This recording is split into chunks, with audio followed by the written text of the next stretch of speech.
Split Line Off-Road Podcast. Are you ready to go GNCC racing? Fans running to the fences, side by side. Boards gets a better line. Oh boy, we got wheel to wheel right here, string. Oh, and Stu Baylor right behind him. Russell gonna try to dive bomb down to the inside. No, can't get the line he wants. Duvall is in control.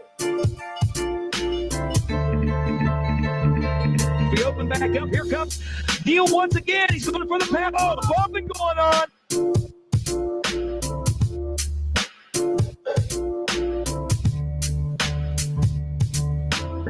What is going on, everybody? Welcome to the Split Line Off-Road Podcast. As always, I'm your host, Rodney Cooper, and with me today, as always, Brandon White here, guys. What is going on? It's going to be a good one here. Episode 080. We're on episode 80, ready to get back at it. We're going to be switching gears this week a little bit, guys. We talk a little bit of pro motocross. Don't worry, we will still be talking about some GNCC racing, but we got two special guests in studio. We got Vincent Harrison, who's going to be making his 2022 pro debut up at HighPoint this coming weekend.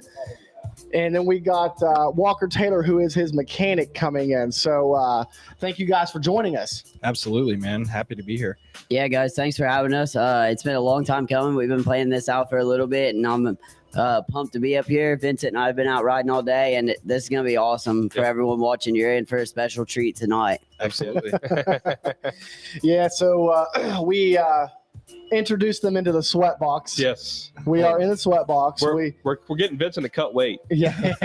Do some pre-race cut. Yeah, our AC unit that we got is not quite the best. It's garbage. It's trash. It said it would cool a whole room, but I don't believe This is not like this is a half a room. Maybe it would cool a whole room that's already cool. Maybe that's it. Yeah. That was indeed a lie. Before we get into the show, though, we have to thank our awesome sponsors. First and foremost, we got to thank Guts Racing. Since 1985, they have been a leader in seat innovation and technology. Brandon, looks or performance? Performance, man. In the woods, that thing will hold you to your bike, and I'm sure Vincent will test. I don't know if he runs Guts or not, but I'm sure he will. Vincent, you run Guts? But I'd like Guts seats. Hey, here we go.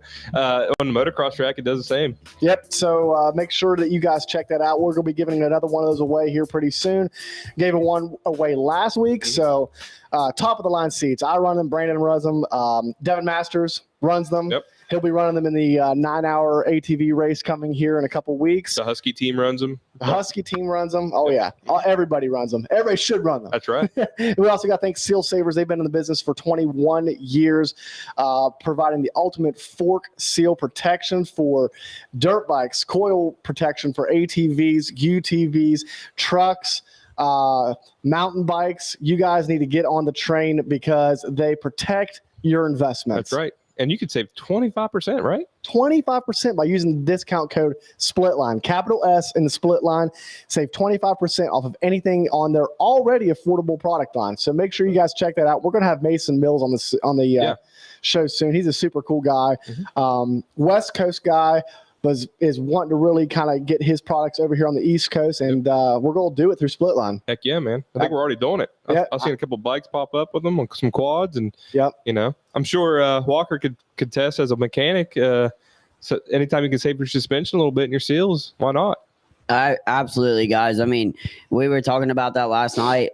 We like to go every 20, 25 hours, get our suspension redone, and the seals, man, get your seals done, change the oil, guys. Like, absolutely take care of the bike that takes care of you.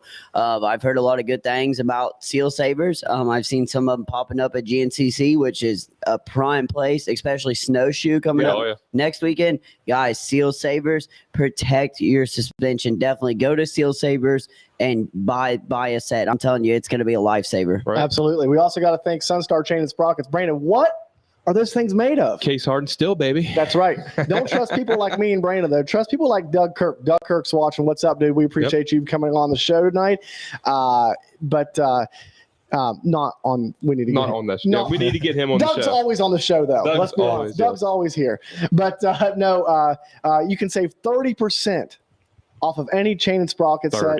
30%. I run Sunstar. Heck yeah. See that, Doug? We got him, buddy. We run Sunstar, and we have put Sunstar chains and sprockets through the test, especially today out at Tomahawk.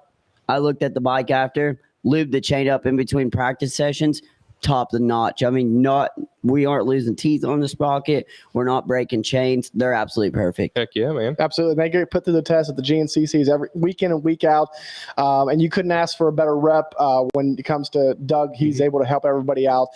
So make sure you guys check that out. Save 30% by using the discount code SPLITLINE30. We also got to thank XC Gear. Yep. Man, we just gave away a Mako 360. Yep. We're going to be giving another one away here soon. Top of the line bar clamps when it comes to steering dampening. You can get the 3 different colors to adjust for your particular style of riding.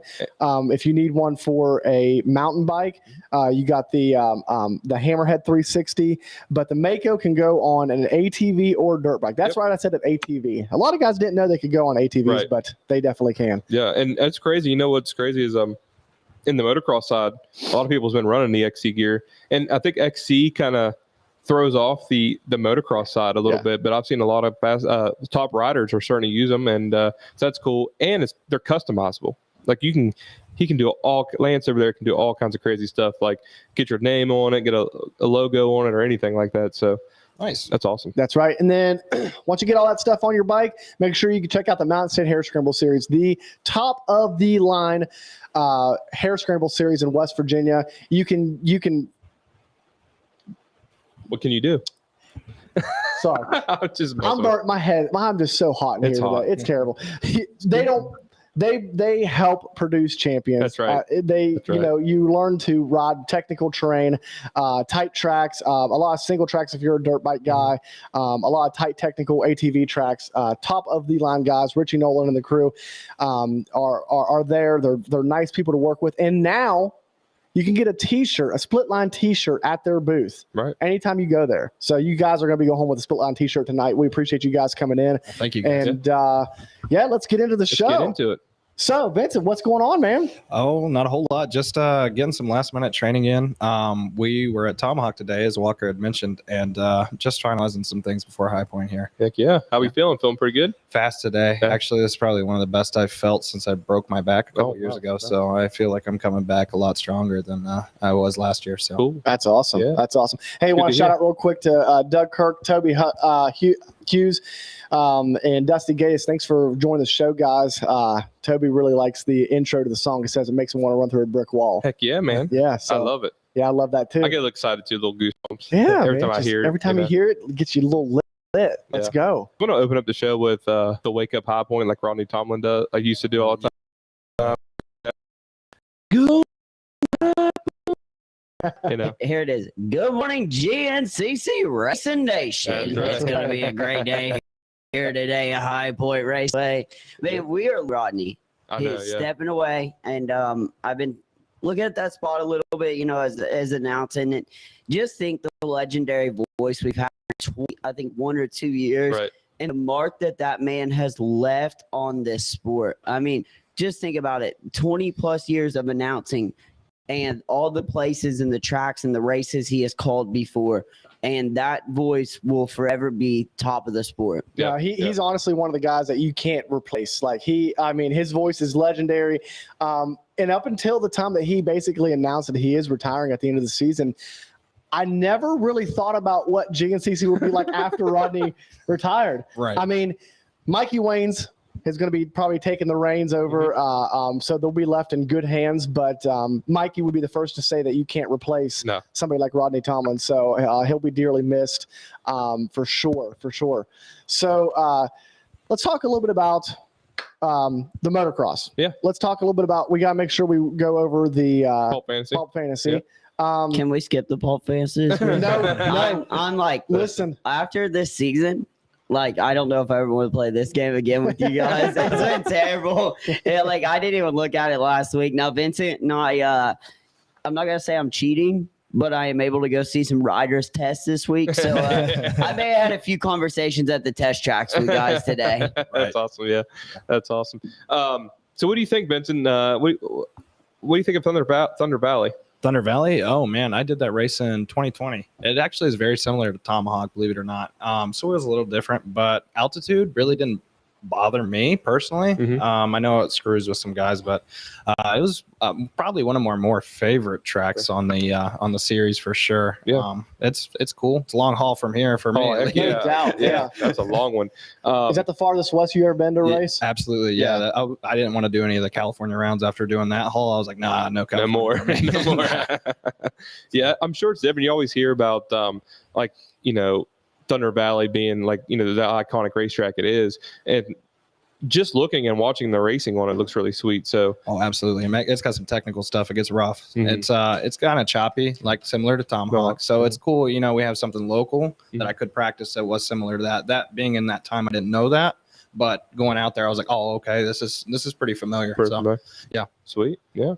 So looking at the races this past, what really stood out to you guys? Roczen dominated. Is Roczen back? Does anybody really trust Roczen? No, let me ask you a question. To finish the season, was this his only one and done heater? I don't know. You know what I mean? He could do one. He could do one. He always can do one. But he's talking a lot of crap. Give me good too. He's talking a lot of trash this season. Yeah. Let me throw this one at you guys. It got brought up on Pulp a couple weeks ago. When I say this, how many times does Honda go 1-1 this year, meaning they win the 250 and 450 overall, knowing they're perfect in 250 class, they're almost perfect in 450 class. They got 2 of the 3 rounds. How many times do they go 1-1, meaning one of the Lawrence brothers and Sexton or Roczen win the overall, both in a weekend? I'd say more than 50% this year. You would think. Absolutely. Jets probably got it in the bag, I'd say. Yeah. Unless Levi Kitchen really steps it up. Does one of those motos like he did. What is going on with everybody being sick over there? What are they all kissing each other? What? They sharing monster girls? Isn't it fun? I'm just messing. COVID hasn't been brought up at all. No. Is it possibly COVID? It's quote unquote not COVID. Not COVID. It's that stomach bug, man. I know a lot of people have been it's going around. Not gonna share, but it's going around for sure, and it's getting to people at the races. And like Vincent and I talked about, this past week, I was like, man, I played it safe. I didn't go anywhere. I was like, I'm not getting sick. Everyone's getting this. I'm fresh. Take my Flintstones, and I was like, I'm not getting this. So we've been playing it pretty safe. Other than gas station hot dogs for me. So looking at the season so far, though, I don't know if I can trust Roczen to actually finish. I don't know. I it's one of those things, like at this point now, I kind of have to see it to believe it with him, and I don't know. It's been rough. I trust Sexton more, even though Sexton kind of sends to teams to throw it away every once in a while. Yeah, seems more consistent than Roczen, I think. In my opinion. Yeah. He's going to have a bobble here and there, I think, but. Honestly, I don't even know what happened. I think it just caught him off guard, and maybe he was not focused. Maybe thinking he was already had it in the bag, was going to win it, and then he just lost focus a little bit. As well as mistakes I do. Happen. Yeah, mistakes happen. If you lose your focus out there just a bit, especially on a dirt bike, man, that's why I keep telling this guy, even in the woods, man, if you lose your focus, you take your focus off 2 seconds. Next thing you know, you're on the ground, you're in a tree. You're going off a jump. You're falling over. It's very easy on a dirt bike. You can just be riding straight and just hit the ground. See, that's why I've always said that I ride 4 wheels, because at least when I get ready to wreck on an ATV, I know I'm getting ready to wreck. You kind of just you're guessing with a dirt bike. I think we see Roczen up until the point he has 2 of those odd motos, like an outside the top 10, like a 11, 12, 13, and then he's done. He's gone. And his contract's up this year, so I think he stays at Honda. Mm-hmm. He has paid a lot of money, and I think he's gonna have to take a pay cut. It's like AC staying at Cali next year, but took a pay cut. Yeah. I definitely think Roxon's gonna end up being the number 2 guy on the team for sure. Well, think about this, guys. This could be the last year we see Roczen, Tomac, of course Dungey, and those guys probably aren't going to run outdoors anymore. No. Cooper Webb's already said he's not doing outdoors next year. No, unless it's locals. It's on locals. Yeah, Tomac's not. He's got a Supercross only deal. Yep. Webb Supercross only. I'd say Roczen goes Supercross only. And I think this year that Anderson, those guys are all 29 years old. And look at the breakout year Anderson had. Yeah. I'd say, his title year was good, but this year was by far his best year. 7 wins, 4 in a row. Yeah. And I think these guys figure out that hey man, the longer, Vincent and I were talking about it. If you do outdoors, like there's something not clicking in your head. Like we're in the trenches out there. So I think these guys see that, like, if they go soupy only, they save their body and can get an extra couple years out of their racing career. And I mean, a racing career at that level is very short. So you can get an extra couple years. Right. And then you got to think about the World Supercross. What's that going to take away from motocross? You know, it's going to eat in the AMA Motocross more than really any other series. I think what you're going to get is older riders that you're older, like your Dean Wilsons, your Dean Wilsons, and guys that are just like right outside the top 15, like the 12 to 20 range in your main events that only like to ride Supercross. It depends on how much money it is, though, because I could see a lot of guys like Cooper Webb that doesn't want to race the outdoors. Right. But here's the thing. KTM, I mean, obviously KTM ain't throwing up any money for Kyle Rowley. I mean, unfortunately, this is his last. That's what I heard. That's what we talking about. Like he's not getting paid. No, he's over here. Just only thing he gets is his purse money. His purse money, yeah. So whatever he wins, and that's why he said this is his last one. No bonus, no. And KTM endorsement. No, they're not going to pay even with Red Bull. Yeah, nothing. No. We thought it was crappy what they did to Caleb Russell. Right. Yeah. Wow. You're not very good. So the other day, we need to do better. And we're talking, I'm like, you got a guy 6 years out of retirement. You're running 5, 6, and 8th right now. Like, you know how many team managers would do to do 5, 6, and 8? And back to the World Supercross thing. Brayton's going. Seeley's coming out of retirement. Muscan will probably go at some point next couple years. Wilson will probably go. Mm-hmm. And what I've heard some of these World Supercross teams might do is the purse money's better. So we don't pay you as a team, but you get your bonuses, you get your purse money, you get that kind of thing. And I mean, some of these guys, that's to do 7 rounds a year, and the training's way less. So why not? Way less, saves on your body too. Yeah, man. And Doug Kirk, I'm with you. He says don't count out Yamaha. Tomac's my favorite to win the championship. Absolutely, same here, man. That comeback he had in the first moto kind of got overlooked by Roxon holding them off in the second. Right. That moto in the first moto was insane what he did. He's always known for good comebacks. Right. So Southwick last year, man. Yeah, dude. Yeah, it's insane. I'm still mad about that burner lap they missed on TV. Man, they did miss that. That's a shame too. I was there in person. Were you? Yeah, that's right. Yeah. And dude, he was on rails. That's insane. And what about Craig? Like he's had one off week, but Craig was first round of the year. Yeah, 3-3 or whatever. He went 3-4 podium. Right. I mean, Craig's solid. We know he's going to Rockstar Husky next year on a 2-year deal. So coming off that Supercross title, I'm sure that, to be on the podium first round and be top 5, top 7 outdoors is good. Yeah. Sure. I mean, how could you be mad about that? Like, that's what I understand. Like, Caroli's in the top 5 points. Right. Never raced here before. Never raced here before. 4 races in. We're going to be 4 races in. Top 5 of points. Pulled 2 whole shots last week. And you guys can't give him some bonus money to keep him around? Endorsement money or anything. Something? Like that. Like, what do you – I don't know. I mean – I don't know, and I don't know how you do that. He's pulled half the whole shots this season so far. I think he's got 3. Yeah, yep, 3 whole shots. 3 for 3. Wow. Yeah, that's insane. And it's I don't know, but somebody's budget cutting. Something. Man. Looking into HighPoint, who do you got winning, Brandon? Oh man, HighPoint. If Marvin Muscan was racing, I would pick Marv because. But I'll tell you what, I think Kyle Rowley. If Kyle Rowley wins, do you think that KT lets him go home? I mean, I don't know, man. If he goes 1-1, could you imagine if he went 1-1? Then you need to leave. I think if I was him, I think I'd just be like, you know what? Drop the mic. I'm out of here. I don't care if you offer me $1 million or not. Just screw it. What about the Twitter rumor that Kyroli signed with Star next year? Some guy posted the other day, like, got it blowing up. It was a picture of like Bobby Reagan and hugging Kyroli. Like, it was photoshopped. I was like, yeah, because he's going to go there. But you never know what Bobby Reagan's going to do. If KTM ain't paying, Bobby's shaking the wallet to get him to stay. So I don't know if it's ever happened before, but with his contract, like, if he keeps his points, right? Like, say if he would go to a Yamaha next race. Yeah. I would say so. Yeah, absolutely. His name stands, right? Just with his number. Right. So, like, that would be insane, wouldn't it? Like, well, these guys are, but hey, Yamaha's going to pay me. I'll just hop over there. Right. I'll just sign another contract right here. Right. And just hop over and finish the season. That would just be insane.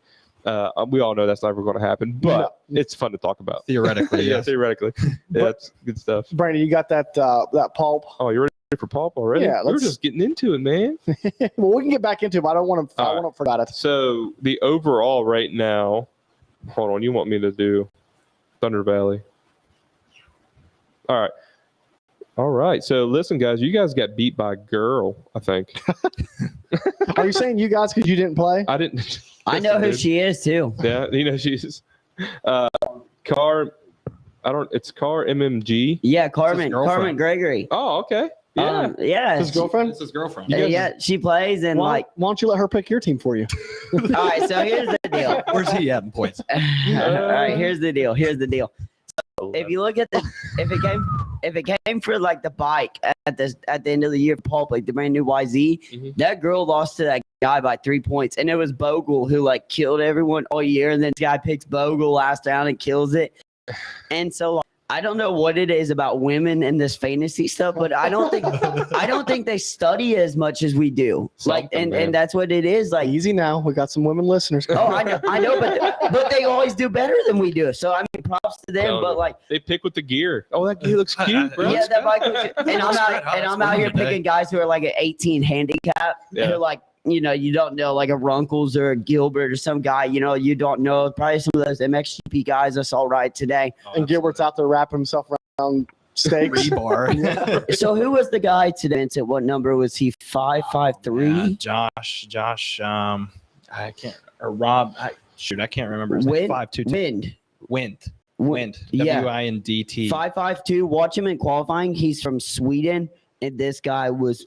He's legit. Walls fast today. He was on rails. Like you can tell that sand is correlating over here. He is legit. Watch him to be a sleeper this weekend. Wow. Yeah, I'd say he's probably top 5. Really? Carmen has offered to help you. She said that she'll help you with the picks next week. So she's got first, Jay Groff in second, Guthrie's third, and Marty Silsavers in fourth, and Darkside fifth. That was your top 5 for Thunder Valley. Then your overall. When the phone loads up. Oh, come on. Are you playing our fantasy? Yeah, I'm in your guys' league. There's one in Indiana that we play that started. And then I play your guys. I'm not playing the GNCC just because I have a lot on my plate right now. I'm getting ready to graduate college here in a year. I'm working full time. Working on starting a coffee company. Announcing for Crossroads part-time, and then I'm wrenching for Nathan Thornhill. Do you guys know Nathan? Yeah. We're running that KXCR series, defend the pro title there. We started the year 3-2. I'm at track mechanic, and then working with Vincent, and was trying to gather some sponsors and do a lot. So it's been hard, but that GNCC thing, I got some buddies who are good at it, and doing good, like Cody Bossback. He's been up there. We've been like really good friends as I was growing up with his younger brother. And I'm going to play that next year. We were talking about that on the way here. Like, you guys are the only ones to ever do a GNCC fantasy, and this is, like, actually really cool. I hope this continues. Oh, yeah, that's the plan. It's definitely going to continue. We're gonna be Brandon, go ahead. Then we'll get on to it. All right, then the overall is Jay Groff is in the lead. Groff's in the lead? Yes, he's in the lead. It's because I'm not playing. I missed all 3. All right, I've been so busy racing. Hammer 512 is in second. Gun 3441 is in third. Darkside is in fourth. And Car MMG is in fifth. Wow. These guys. See, Groff's been struggling over in the GNCC fantasy because, or the split line GNCC fantasy because pretty much he's been saying that everybody that he's picked has gotten hurt. Like to where like it's kind of suspicious looking at this point in time. He had the Sneaky Snake on his team last week, and when does Jared McClure ever crash? Right, and I'm blaming it on Groff because I had him on my team. On Groff, yeah, and he about messed my points championship up here. so going into the HighPoint week. So what kind of preparation? That's where I was going. Is that where you're going with? Yeah, that's where I was going. Going to the HighPoint week. This is your first national of the season. How many nationals are you planning on doing, and what has your prep looked like to this point? So far, man, I've been riding about 2 to 3 times a week. I do 25 to 25-minute motos. Today, we are only able to do 15s due to like split practice. Okay. So 15 minutes today, 2 15-minute sessions was pretty much for the day, but it's my last day riding this week for the national. So doing 5 rounds this year. Doing obviously HighPoint. I think I'm doing, given that I get into any of these, I have to get accepted. You can't, You just sign up. You don't just show up. You have to get accepted in. So Unadilla, Ironman, Budds Creek, Spring Creek. Okay. So I've never raced Spring Creek. It's on my bucket list. That's why I was like, we're going to sign up for it. If this is, this is truly my last year, and I only do like HighPoint buds maybe in the years, to come. But this is my last full like 6, kind of rounds. He keeps on saying that, but somehow I find money really well, sponsorship, and I'm gonna pull some out. And he said he would do it next year. Like, and the reason that we're even here together today is because of you guys. We're gonna tell that story here in a few, but like, I keep telling him like, dude, if we find the money, like you're doing this, and he knows he's got to do it. Oh, absolutely, man. I have the will to do it. It's just the money aspect. And it's a lot of money. And we're gonna go chase Loretta's title at some point. Maybe plus 30. Plus 30. Yeah. Do plus 30. Yeah. Yeah, you haven't points, right? No. Okay, because if you score so many points, I have to wait a few years. You have to like run like 25 pros. Like you can only run 25. Like pro sport, right? Right. Yeah. Points, I think I still have to wait. I think 2 years, even with a pro, to even go try. Oh, really? As long as my pro card's like instated, it's 2 years from its second. Really? Oh wow, nice. Yeah. It's just tough, but I mean, plus 30. Right. Yeah. Right. 30, years, so plus 30. So how do you feel going into this year? What's your expectations? And I mean, you mentioned that this is kind of the best that you felt since you had your injury a couple years ago. Absolutely. I don't want to throw out an exact number, but man, I'd love to just even get it. If I can top an LCQ, man, they still take top 10 for alternates into a main. So that's a realistic expectation. Now, how many do they take in LCQ? 4, but they're going to 10 this year, just for alternate spots. Because I guess a lot of people have been DNFing, so they have to go through the alternate list and obviously pick. It might not even be 2 full motos that I would get. Like, how crazy would that be if you got into alternate and you're just waiting, and they keep your transponder till the end of the day. Could you imagine just like 10 minutes for the moto? Hey, bud, you're up. Like, what? Like, what? So how does that work? Do you go down to the gate and just sit there and wait? Okay. Yeah. They literally, the 5 alternates would just be sitting there. Or, I'm sorry, 6 alternates would just be sitting and staging. Wow. Okay. Right, for the main. And just so our listeners know, you are racing the 450 class. I am racing the 450 class this year. I just actually got the entry list today. But by the end of this show, you'll be able to ride that 250. I promise. I would say it's sauna, man. I'm just sitting in here baking. It's either getting better or we're slowly adapting. We're dying a slow death in here. It's one or the other. Look, the moto van. We're going to have to call Rod Bell for HVAC because the moto van has no air. So he tells me about it yesterday. And so, like, I'm hanging out the window, no shirt. We're going down the interstate laughing, cracking jokes, telling little race stories. We got the cooler with waters, Gatorades, Pedialytes in the middle. I'm just hanging out the window and he's driving, laughing at me. I got no shirt on, taking Snapchats. Like, we're just, it is the dog days of summer and we are true privateers. Like, absolutely. No AC in the van. So you straight suffer from the moment you get off that bike and jump in the car. You suffer the whole way home. I had to yell at him today. As soon as we packed up, I was like, dude, you got to get in this van and I'm going to jump in as you move it so I can feel the air moving. Like, y'all doing it. Well, at least in the pits. Right. Yeah. So, I mean, hey, man, isn't that what motocross is all about? Who wants to suffer the most? Absolutely, man. Who suffers the most. If you're suffering while you're on the track and you're suffering the whole way home, I mean, you're just a suffer. I'm feeling pretty good about this season. I'm feeling pretty good about it. Suffer straight up. Just suffer straight up, man. So the HighPoint track itself, it's always been your most local track. It's always been all of ours most local track. Is it your favorite track? No. No, I'll go out on a limb. Actually, I really enjoy more sandy. WW is probably my all-time favorite. If I were to go out on a limb, it was probably the one that I really truly enjoyed riding the most out of every single one I've done. Redbud's cool too. Pretty track, gnarly though. That track. Have you hit the lead? No, man. I don't have the cojones for that. I mean, I thought you had 450. Absolutely. They put like a 4-foot roller before that thing too, man. Oh, really? Yeah. So it's choppy, and you're dropping in over a roller. That's a big one. Oh yeah. I want to see that. Speaking of U.S. Nations, I'd love to go. What's your nation's teams? What do you guys think? Oh, that's a good. Think about that. We'll come back to it, but be thinking about that. So he's already got an answer. Don't let Cowie be there. Y'all know what happens, right? They be talking on their own team radios a couple years ago when Tomac went, and that vital thread was like 8 pages long. But they were talking on their own team radio. They wouldn't get on like the actual USA team's radio. Oh, wow. Well, I mean, I kind of think that DeCarter needs to I mean, it's time. Don't you think, Brandon? Yeah, it's time. It's time. It's time that like he can be an honorary captain because like I feel like there's no unity when it comes to that team for the most part. And it just seems like to attest to your point, it just seems like that they don't even pit together usually. They don't even like cooperate. Now, I do think last year when it was it last year or the year before? We didn't do one on last year. Okay, so it was the year before when it was and that was 2. Was that Martin? 2 years? That seemed like that they were kind of operating as a team. They went over a month before and trained. Mhm. And It was Osborne. Osborne, yes. Yeah, and then it rained bad, and it was at Matterley Basin, which I hate that track. Like, play there on Xbox. It's terrible. I got one with I will say that the year that they went to Majoria and Anderson got landed on at the finish line when he rolled it, and that year, and we would have won. Webb wrecked on like the last lap. That team was determined.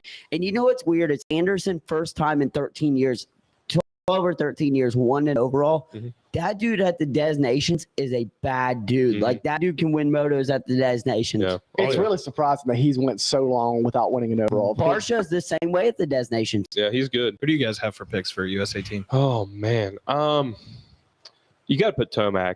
Oh, you got to put the number 3 especially on if he's there. retired. The last one from I Moto. think he would actually do it and be wanting to do it, Right, being that this is his last year of motocross. So, Right. that's a staple. You got to put a 3. What about the Dunge? Dunge, man. What about Dunge was the good Dunge? back in 2010, 2011. Never thought about But Dungy. I would have to go Chase Sexton over Dunge. Yeah. Really? I think I have Tomac, a Chase Sexton, and then I don't know. Like, dude, RJ Hampshire is so Does it fast. have to be an actual 250 rider? It doesn't. We've never sent anybody over That's the that's not issue. We don't do that. But listen, we're too proud over here. Right. You're- Once you're in your class, you're in your A class. 450 guy is like, I'm not going back to that 250. I'm Yeah. sorry. We're too proud. Barsha would. No. Could you don't imagine think? No. Webb if he was? I've heard Webb may go back to Star. I got buddies over there. We kind of talked about it. They got that bike really figured out. We were joking about it last night, and I was looking through pit bits. But could you imagine Webb if he was still at Star on a Star 250? Yeah. Oh, yeah. At Des Nations? That would be bad. It would be. I mean, Christian Craig would be the closest guy.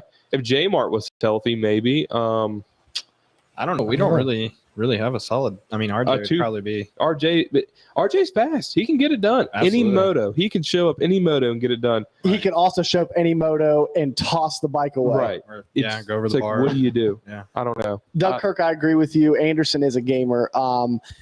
What's surprising me about that is the fact that the Cowie group is any better than the KTM group, because I kind of he was moving from a pretty stiff uppity tight team to a pretty stiff uppity tight team. I did not really expect him to have the season that he's had this year, but I'm happy he has, because he's real fun to watch when he's at his prime. Absolutely. I'm not at one point I wasn't a very good Anderson fan. Like, I felt like he was more of like, I don't know, like too aggressive, like kind of that.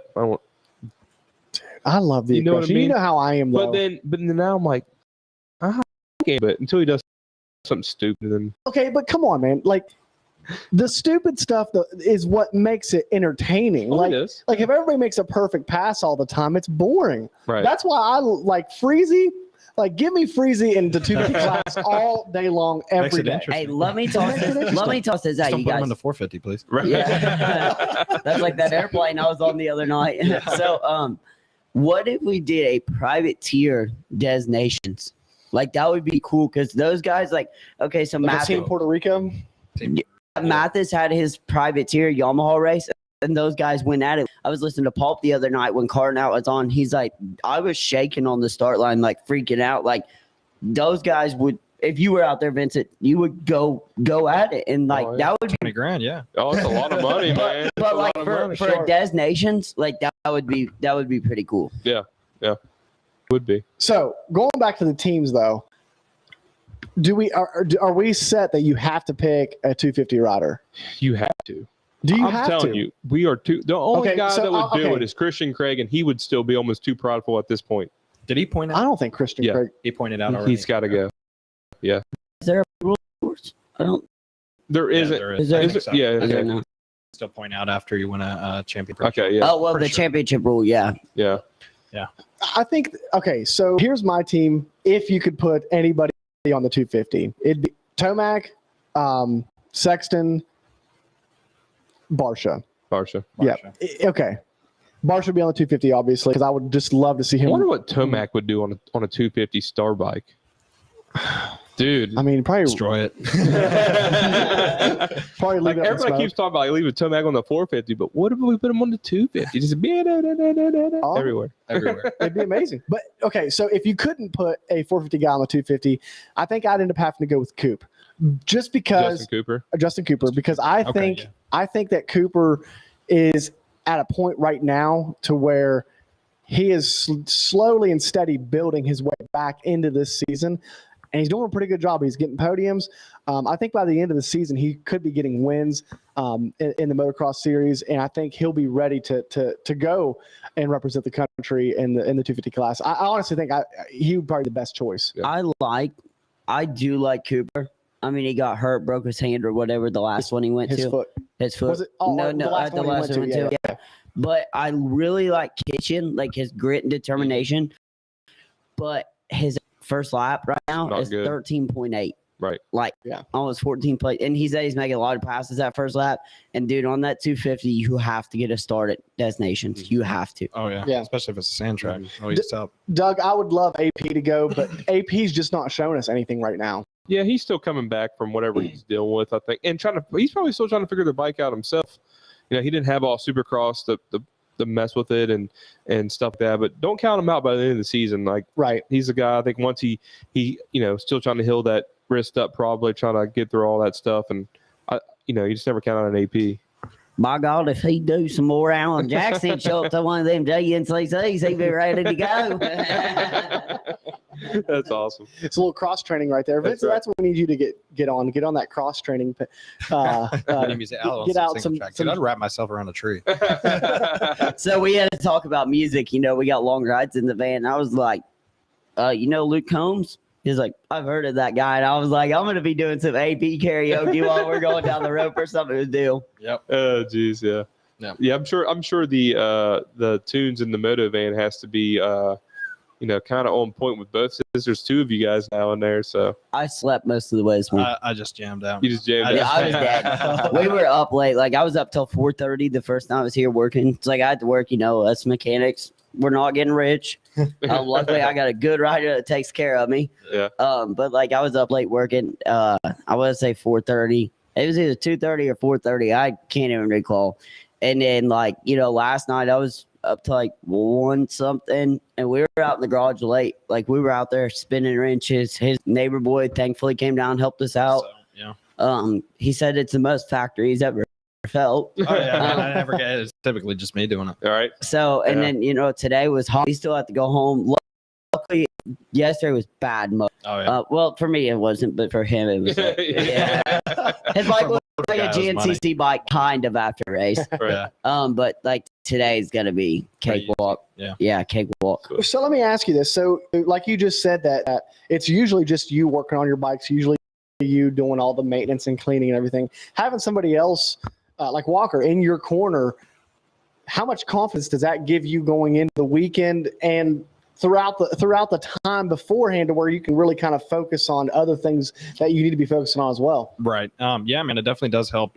Taking a step back from regular maintenance and everything, it does, because that's like that's a whole other job in itself. Yep. And on top of riding and trying to train and take it seriously and doing motos and stuff, I'm already smoked by the time I get home. Right. So yeah, I mean, it is a confidence booster. It does take that away in that aspect, just because I can focus on riding more and not so much the maintenance. So yeah, it helps. Nice. Yeah. See, Brandon, if Walker just come with me, race a little bit more too, so I don't. Is that right? I just need a mechanic. Oh, I'm always gonna have to move to West Virginia. Like I got Nathan, he's just gonna have to move up here and suck it up. Nathan's an absolute great guy. Treats me humble. Pretty quiet, cool, calm, collected to himself. He's really good. I guess luckily, most privateer mechanics like sleeping on the van. I got a nice bedroom at Vince's house. Like, it's, At least.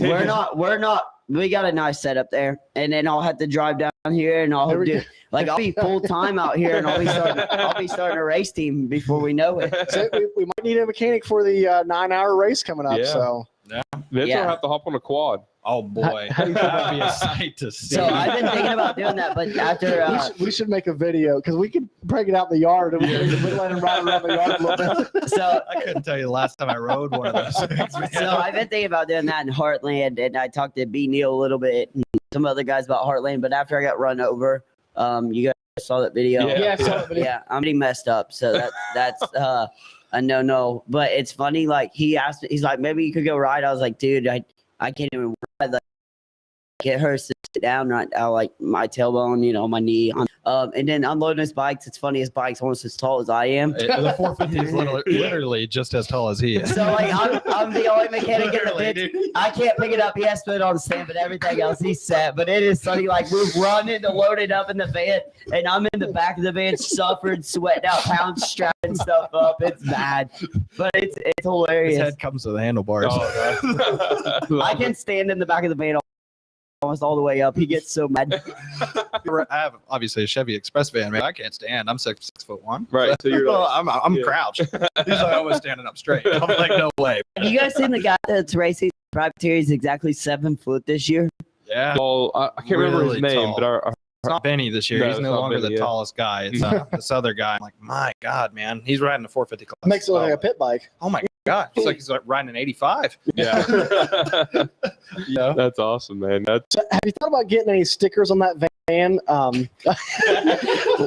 we got to keep this rated R, PG-13, guys. Only if you guys have seen my van, for the viewers that haven't. But yeah. Have you ever been pulled over for suspicious behavior? Actually coming back from Tomahawk, probably Maryland. The Maryland cops. It was actually in West Virginia. Oh, really? Yes. He pulled me over for a headlight. He's like, what's back there, man? He was like, what are you guys doing? What are you doing up here? And I'm like, Tomahawk, just right down the Hedgesville area. Uh-huh. I was like, we're just coming back from Tomahawk, buddy with me. And I was like, we got dirt bikes in the back, man. But we have simultaneous. We have more in bike and tools there than the van's worth itself. Absolutely. Like you guys just see it. So that's what a proper moto bike or moto van should look like. So we call it two-tone because it's on the inside. It's Rhino Lino, so it's called two. But we got race wheels on it. Yep. So we almost just got a big sticker on the side that just says "Get in." Oh, jeez. I'd definitely get pulled over for that. We almost played like ice cream truck music when we were rolling through town. Oh, jeez. Have you guys seen that new movie? I watched a lot of Peacock, a show, but it's a black van and the clown guy's like, you want to see some magic? And he's like, get in the van. Make me a HighPoint. Oh my gosh. This show's getting loose. I love it. That's the best. We were talking today. We run a loose program. It is not tight at all. Absolutely. It's about as loose as a stripped out bolt. That's the best kind of program to run. Yeah, and we're about as lost as a 10 millimeter. I lost one yesterday. So walk us through a day at a national race. A lot of our listeners are guys that race GNCC. They race hare scrambles. Not a lot of guys race motocross, and if they have, it's been a local motocross, which is different than a national. Absolutely. So I'll just break it down from Friday to Saturday. So Friday we show up at Will Call at about 9 a.m. I get all my guest passes. Obviously, I got a lot of family coming for HighPoint being my local hometown national. Get to Will Call 9 a.m. They have to park us. There's no real like designated privateer area. They just kind of wherever park us. After that, tech inspection, 2:00. We don't have to take our bikes through tech this year. Still, it's COVID. So that's nice. We just go pick up a Ziploc bag, sign off some papers that our bike's good to ride. Yeah. And then obviously that includes your transponder, your practice number, or your practice sticker. I'm sorry, and a frame sticker. So you get all that. That's a Friday. Also do track walker that evening once you're set up, whatnot. So that concludes Friday. Saturday morning. First qualifying session for 250 about 8 a.m. So our day starts, I'm obviously up 6:45-ish, getting ready, have some breakfast, listen to some music, some tunes, go through last minute bike stuff, just check over some things before first session. session. Our first session is typically at about, I want to say 8:40, anywhere from 8:45. I'm down on staging. So we do 2 qualifying sessions. First one's 15 minutes, 1 free lap, no time. After that, it's green lap, your time from that point on in both sessions. So both sessions are the same exact way. They take top 36 and time qualifying straight to the mains. And then obviously 37 to 76 go to the LCQ. 76 to 90 do not qualify for anything. So you still have to qualify for an LCQ and essentially on a Saturday. So, I got you. After that, do our time, see where we're at. If I do end up in an LCQ, then try to get in the main. But yeah, we'll that's basically the gist of a Saturday. And then if I make the main, it's about 35 to 36 minute motos, I'd say in total, with obviously 30, 35 to 36 minutes. Right. So like, when you're out there, and I've always been curious of like, so you got your first thing, it's like, what do you do when you come back if you're just not feeling it, or like how do you break down your first qualifier? Like, so in theory, so a lot of people don't know this, but you want to get your best time in first qualifying session, right? Because the track breaks down by the second session. A smoother track, absolutely. More than rough, yeah. Yep. So come the second qualifying session, your track, and especially B group, are the last to go out. So by that point, your track slammed. Pretty slammed, yeah. So basically, if I have any issues, obviously they have a mechanic row. We can go in, stop, make any adjustments. If there's something loose or something broken, obviously I wouldn't want to continue because that's unsafe. Right. Risk that getting hurt or anything, or hurting somebody else at that point. But if there's something little that just needs tweaked or something, stop in. If I'm not on a hot lap, obviously, but I don't want to take time because again, you only get 15 minutes to make the main. So. Yeah, I mean, you're probably almost close to a 2-minute lap at HighPoint. Yeah, well, top guys are going like 1:59 to like below 2 minutes. Yeah, so I'm thinking like, so you're at like 2:20, 2:20, yeah. So like 15 minutes. I mean, you're getting like what, 8 laps? Maybe even if that. If you like realistically, it's so we get 1 slow lap, and that's still that's part of the 15 minutes session. So I mean, after that, you're so you're probably like 5, 6 laps. 5, 6 laps. Yeah. They only get that hit, and then you just got to go out and throw hammer down, dude. Smack one down. I mean, imagine you don't know the track. You're walking to a track blind. Right. For some of these guys that have never done some of these. And you guys can't walk the track. We're allowed to walk it Friday. You're like, okay, you're allowed to walk it Friday. Okay. Yeah. And not only that, like what do you think would be the hardest to replicate? The speed you're training for, like whenever you get out there and see the speed that you guys are running, or the way the tracks are breaking down? Well, it really depends on the track too. For example, Thunder Valley 2020 wasn't as rough as most of the other nationals that did that same year. That was one you could get more comfortable on even later through the day and throw a faster lap time down. So at HighPoint, it typically breaks down after the first qualifying session. Then after that, it's pretty much shot. So to replicate a good time, you want to get it on a smoother track, essentially. Right. So, I mean, like I said, different from track to track. Obviously, from a practice track to a race point perspective on this day, it's still 2 different time. You just almost, my goal is to like latch on somebody I've ridden with or that I know personally that can throw a fast lap down. Right. For example, Nick Fratzor. We train a lot together. He's maybe top 25 guy, top 20 guy, on a good weekend. And, that's somebody I would look forward to follow him, because I know either he's qualifying straight in or he's getting top, 3 or 4 in the LCQ, at least at minimum, if not winning. So, yeah, I mean, that's my strategy. That's your strategy. Personally. Yeah. I was going to ask you, so when you're training for this, like, would it be better to, instead of doing 30-minute laps, to see how many like sprint laps you can put down, just to try to get to the main? So and then from there. So we do some like sprint laps. I'll do 4 or 5 sprint laps at a time. Sometimes, obviously today we did sometimes, and I threw down 1 heater out of that, and it just depends. So like sometimes I do them for longevity, not necessarily time. And then I'll have other days where I really want to just focus on lap time, other than longevity. So I gotcha. You want a good sprint speed. You also want to be able to ride that same pace for that duration of time. Right. Yeah. I was thinking like this to hear. I mean, you guys might already do this, but like, since I would try to replicate that, all right, you got 15 minutes. You better put down a fast lap in this 15 and 15 minutes. Absolutely. Yeah. So, you could, I know a lot of guys do this too. They'll throw in 1 heater, take a slow lap, throw in a heater, take a slow lap. I'd like to do like 1 heater, maybe take a kind of mild or slow lap. That way you're not like getting your heart fatiguing rate out. up and down. Yeah, so you keep, you're still going. You got your cardio up. You're not dropping your heart rate so low. Makes sense. So you want to kind of get one good fast lap probably every 2 to 3 laps. So yeah, ideally that's because, again, 15 minutes isn't a long time. No, it's not very at all. No. So I was listening to Adam Cincerello on a podcast today, and he was talking about breaking a track down into segments, and to increase speed, he would break tracks down into 4 different segments and work on just those individuals. Okay. Yeah. I gotcha. And I've never really heard. I mean, I guess I have heard of segments of the track. Is that something that you've ever done? Is like, okay, I'm going to work on from this to this, quarter of the track and try to figure this, figure out a faster line in that certain section. I've never personally done that on a race day because like I said, not on a race day, but training. Oh yeah, for like track time, just on a practice day, regular practice day, absolutely. There's certain sections I've worked, just like for example Tuesday, we were riding at Roaring Knob. There was a section I couldn't hit because it was so muddy, but I kept working the section until eventually I got it down to where I could start doing that again and getting a faster time through that. So yeah, on a normal practice day, that's something you can run certain sections just to work on, try to see what you can do a little bit better and what works a little faster. But for a race day, I can't break it down a track like that. Now, do you guys on race day, I don't know if you might even, do you guys do, what is that, like the MyLaps?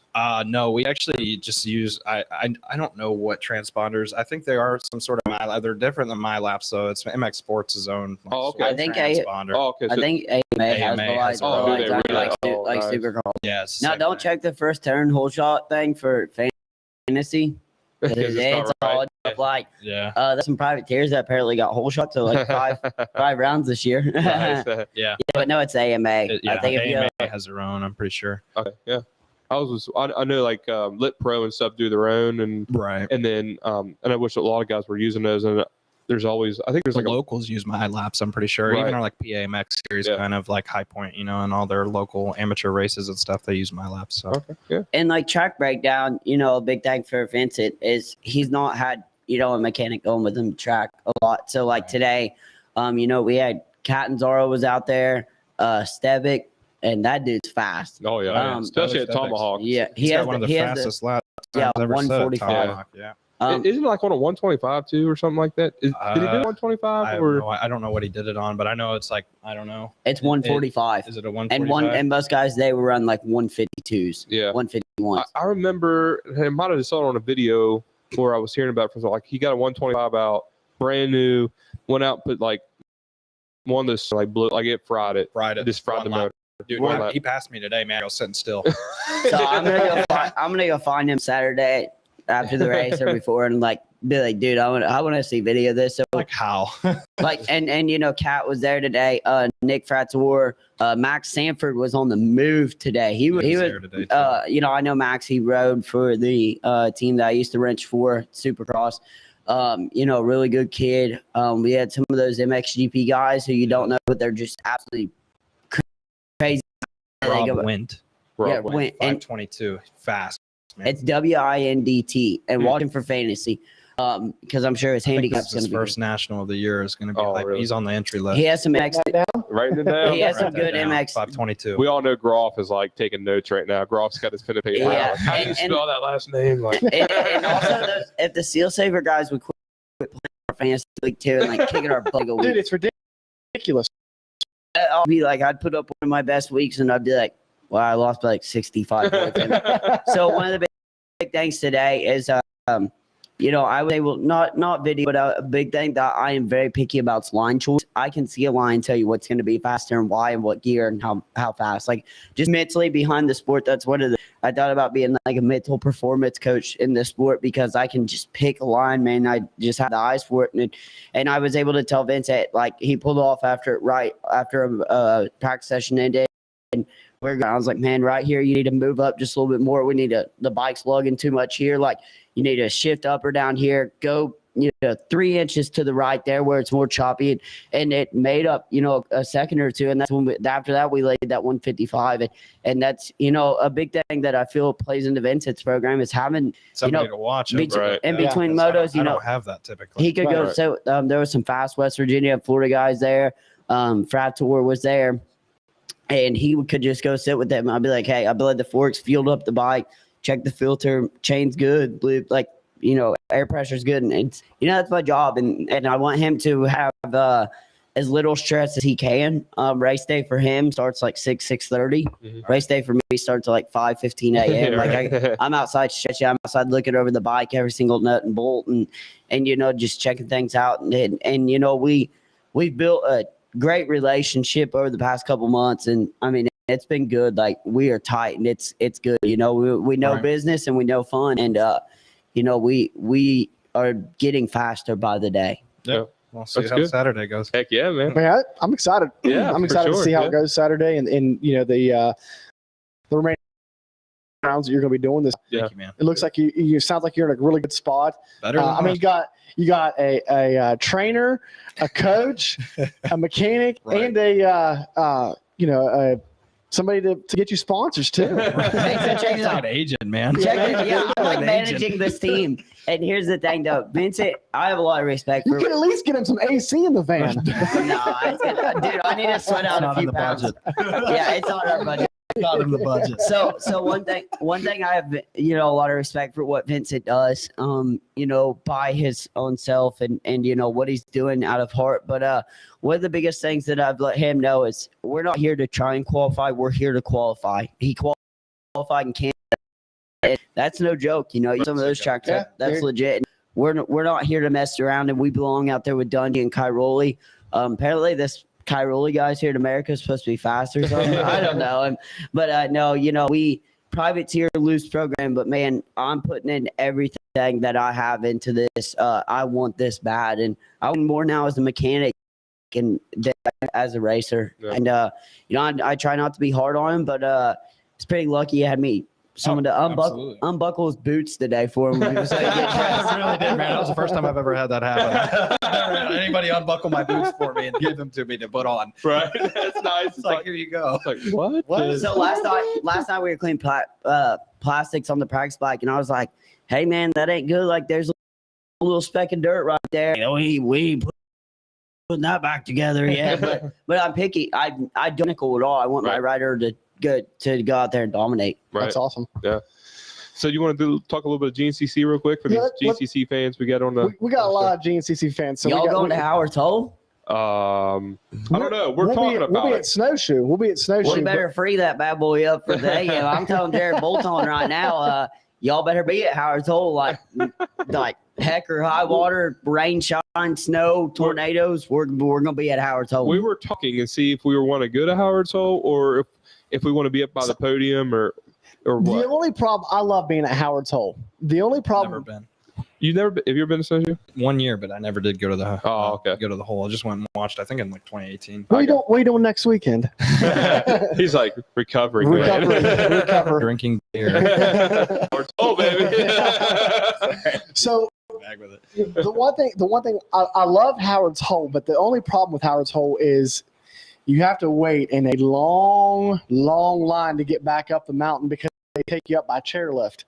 And you have probably 4,000 or 5,000 people trying to go up that chairlift. Oh my God! So it can be sometimes, but we may not be in. We will be at Snowshoe, but we might have a special plan for Howard's Hole. Yeah, we can't really unleash right now because we're trying to figure it out, and we're trying to figure it out. Make sure we're going to be here. Everything's going to be here in time. Yeah. Are you guys racing? No. If anybody's racing, it's him, because this is like one of his bucket list races that he wants to do. I do want to do this. Have you guys never done this race? I like my bikes too much. I understand that completely. That's what a race was. I had my room last year, like everything ready to go, and 2 weeks before at HighPoint, I hyperextended my knee and blew my ACL. Okay, yeah, I think I remember. I remember hearing about that. Did you get surgery? No, I didn't. I started mountain biking.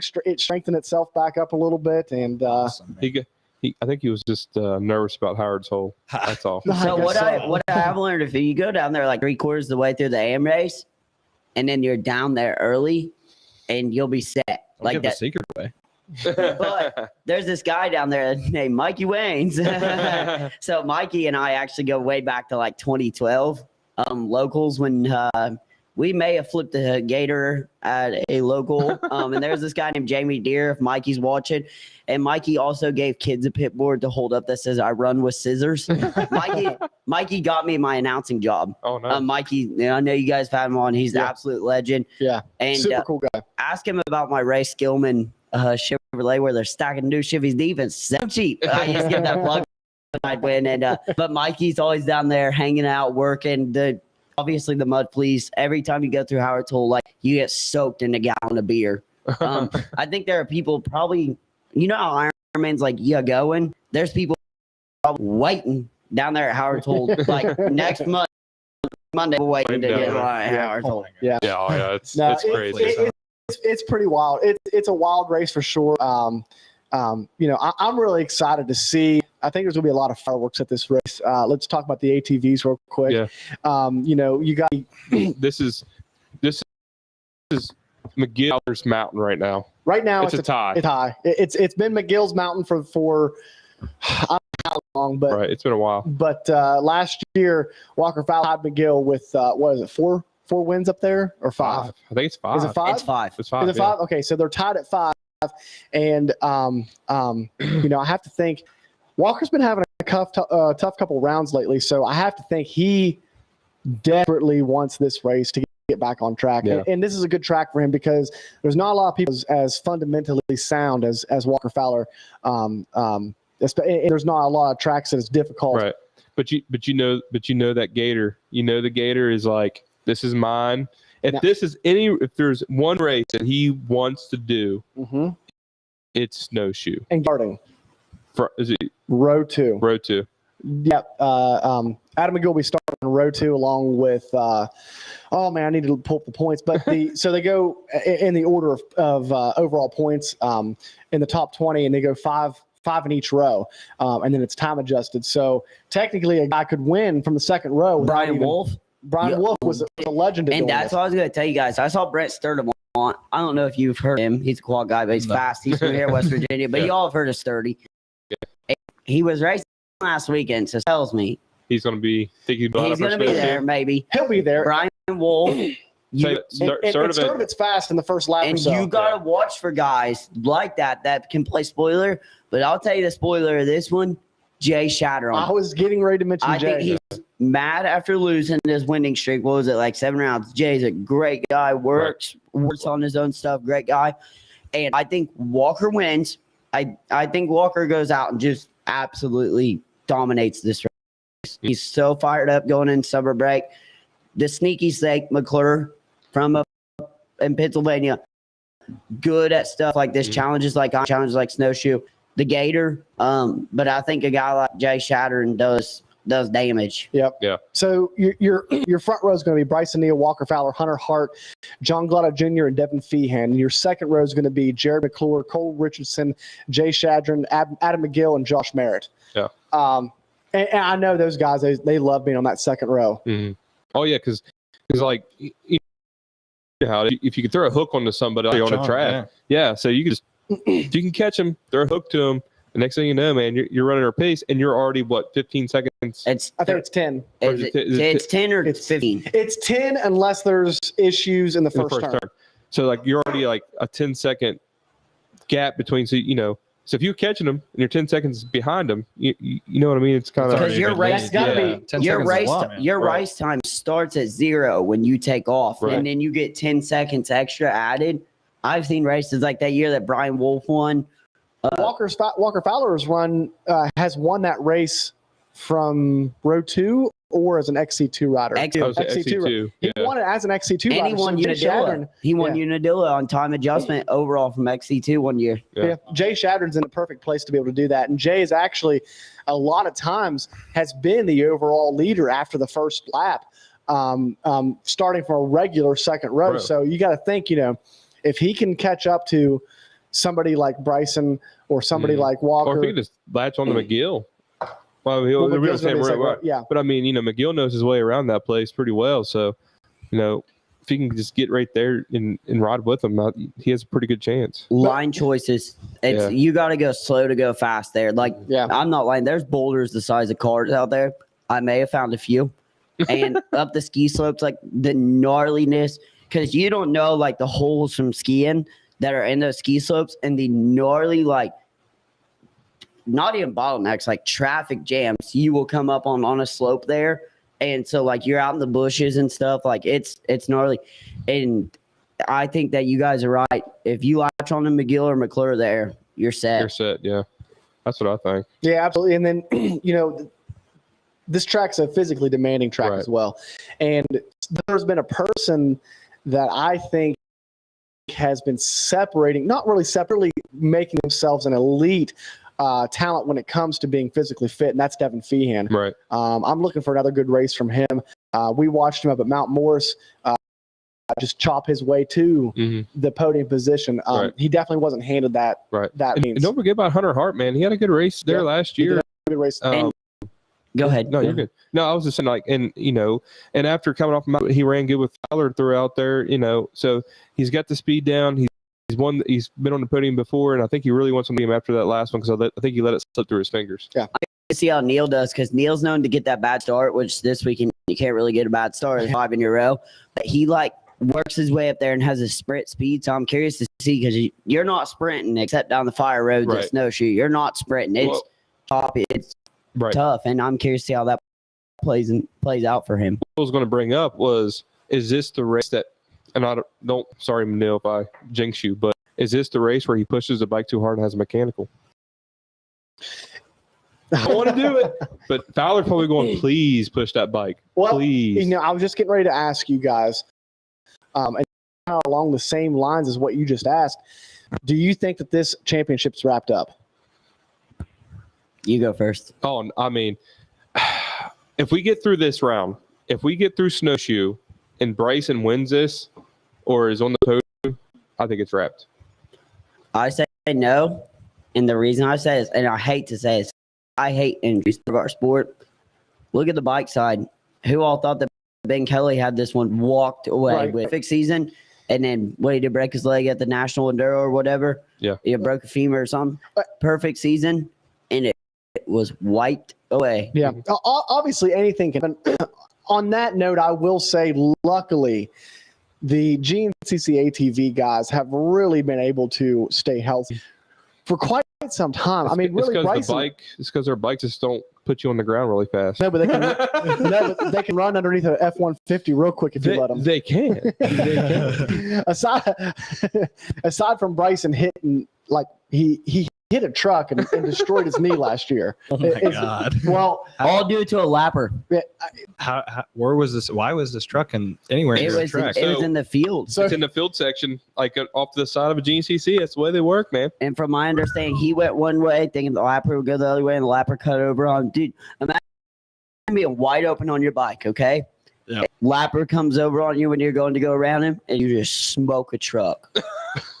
I'd hope there would be no trucks around here. Or in my case, you hit a human being, me, off the track, but I still got hit. That's more, yeah. Didn't Josh Hill, not Josh Hill, was it Grant? Josh Grant. Did he Josh smoke somebody? Grant at HighPoint. Remember, didn't he go off and hit somebody's truck? I don't know. Oh, man. Sorry. Do you remember What year was that? Amort, when he rode for Lodge, his bike into the mechanics area on accident with a Supercross race?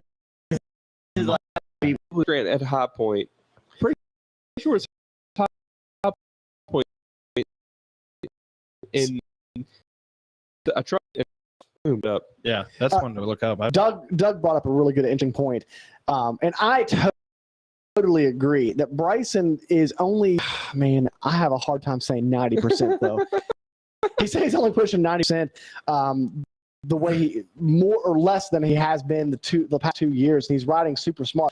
100%. I do think Bryson looks so much more in control this year, and he looks like he's riding at a comfortable pace for him, and that's scary, man. Because you guys know that we've heard these guys say like this pace is just insane. Like how can we go any faster? But Bryson seems to be very comfortable there, right? And that's good. You guys. That's where that's where I'm at. Like with Bryson is, I'm really trusting him this year to really. I mean, he's really riding within his means and not knowing when to push it and knowing when to let off a little bit. Has Bryson ever won Snowshoe? I don't know. He I has don't not. think so. Maybe XC2. He had those DC cycle Honda days when he was fast with Kylie Ahart. Doug, has Bryson ever won Snowshoe? I know you know. But He's been on the podium, right? Snowshoe. Oh yeah, I'm sure. But you see your bear over here? I feel like bears hibernate. And Bryson went into hibernation over the winter, and that Bryson dude came definitely went out into jacked. hibernation. Like that dude, like benching 300 at least. Like that dude went in pretty strong. You know how Nathan is? Yeah. That's how Bryson is. Like he went out like towards ACL, got the surgery. Dude was like Social media went dead, and he comes out for round one and wins. he looked like a caveman. Just He had jacked. the beard, just deadlifting like what you eat like a lot, just putting in the reps, just like, Deadlifting. like How much Rocky. how much are you deadlifting, Bryson? A lot. A lot. I pick things up, I put them down. So let's go into the bike side. Yeah. Some guys that'll be there. XC2 Ben Nelco. Yeah. Okay. You used to ride with Ben used no, to do Ben. Pro Moto. Yeah, so you kind of know Ben and I've seen Ben ride plenty of times. I don't know where he stands, and I haven't kept up with any of that. he is currently, I think, National Enduro XC2. They call it Pro 2 there. So Yeah, like 2. 250 class, he's the leader in the championship there. Okay. He's had some bad luck at GNCC, just Yeah. stupid Yeah, things. he's had some rough races this Yeah. year. Yeah, but Ben's Stamp fast. it, Mhm. Oh yeah, he's so He's fast. fast. the guy who wins GNCC Snowshoe, KR. Yeah. Well, we were going to talk about that because KR is wanting 69 instead of that 68 number. So 69 XC1 overall wins. Imagine winning 69 450 overalls. Wow. yeah. No, he's coming back. He'll be running row 5 because he's not in the top 20 points. So let me ask you a question: is he coming back to run XC1? ISDE prep. yeah. Okay. Well, I mean, Him and Osborne raced. no, the production class so or whatever that is. from what I understand, there'll be familiar names on row 5 Okay. because the front 4 rows of your top 20. You're going to have Caleb Russell, Mhm. maybe Zach Osborne, Mm-hmm. and then a Stu Baylor A Stu Baylor. on that row on the throw from row 5. Stu back. Dude, he just Dude. took second in national Euros last Broke his weekend. neck. Broke his neck. That's what I thought. I Broke thought his he neck. Broke his neck Broke and his smashed face. his face. Broke. I saw his face and still comes back. Did you hear about the face injury? I didn't hear. I heard about the neck. I didn't hear about the Yeah, face. The face injury was what, like 4 weeks ago? yeah, Yeah. and like It's was gnarly. like having like some kind of surgery. I was out for like 6 months when I broke my back, dude. Not in his a few neck. weeks. And okay, so last year hurt his hand, quote unquote. No, he got bit by an alligator playing with alligators. They go fishing. Stu's wild. He had a broken neck. They were like running down a hill from the DNR or something when they were fishing in a creek. Fell down with the neck brace on. Got so pissed off at the neck brace, took it off so he could drive. Like does not care. Working on that deal. Dude is big, but dude is fast. Like he is just gnarly. I follow Stu on Insta. Yeah. So I he follow Stu. I knew he broke his neck. I If didn't you know don't, he did if you redid. don't follow Stu on Insta, you're really You're missing missing- out. you're missing Hey, out. so Stu is on another podcast. He's been on here. You guys did great with him in your interview, by the way. If you want to hear someone who's blunt, that dude calls people out. He's like, these kids these days, they suck, they quit. I mean, he calls people out, and I like it because he finished the GNCC with a broken neck. Oh, absolutely, dude. I couldn't imagine. I mean, like I've been in that same position, just on my neck, lower part of my spine. I would never even like fathom doing Dude that. breaks his It's like- neck, and then it's like- and then he's in Dude, the I couldn't. I was like tingly. Like I Right. didn't want to. I was like, Yeah, I'm pretty Then- sure he said he couldn't feel his legs at one point. oh, then I he's in don't doubt it. then he's in the ambulance Instagram live videos. Yeah, like- I would. Yeah, man. I mean, like I said, and being firsthand on that experience, I would. So- dude, it's an animal. Jordan Ashburn though is a hard enduro master, Man. Mhm. and this is a hard enduro place. Excuse me. So Jordan likes the rocks. Jordan likes the mud. I'm speaking of Jordan Ashburn. I told you, you got to stop doing it. Don't pick him. Okay. I stopped. You Fair- need to stop. Fair He enough. was sick last race. Fair enough. We've had Jordan on the show. Jordan's an awesome guy. Like He's one of the really, best. really enjoyed talking to him.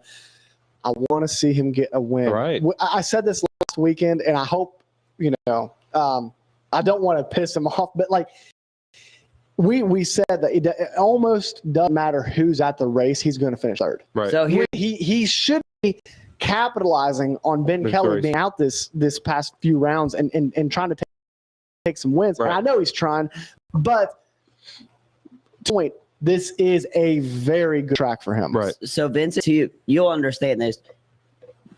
Jordan is yet to win the next one race yet, but you know Dungey's consistency. Yeah, absolutely. That's Jordan Ashburn. Yeah. He's never going to be outside. The dude is always podium. What are his average finishes? Right Third. now, Okay. right now through So eight, he's rounding out the podium. right now through 8 So, rounds, yeah. he's third, sixth, second, sixth, fourth, third.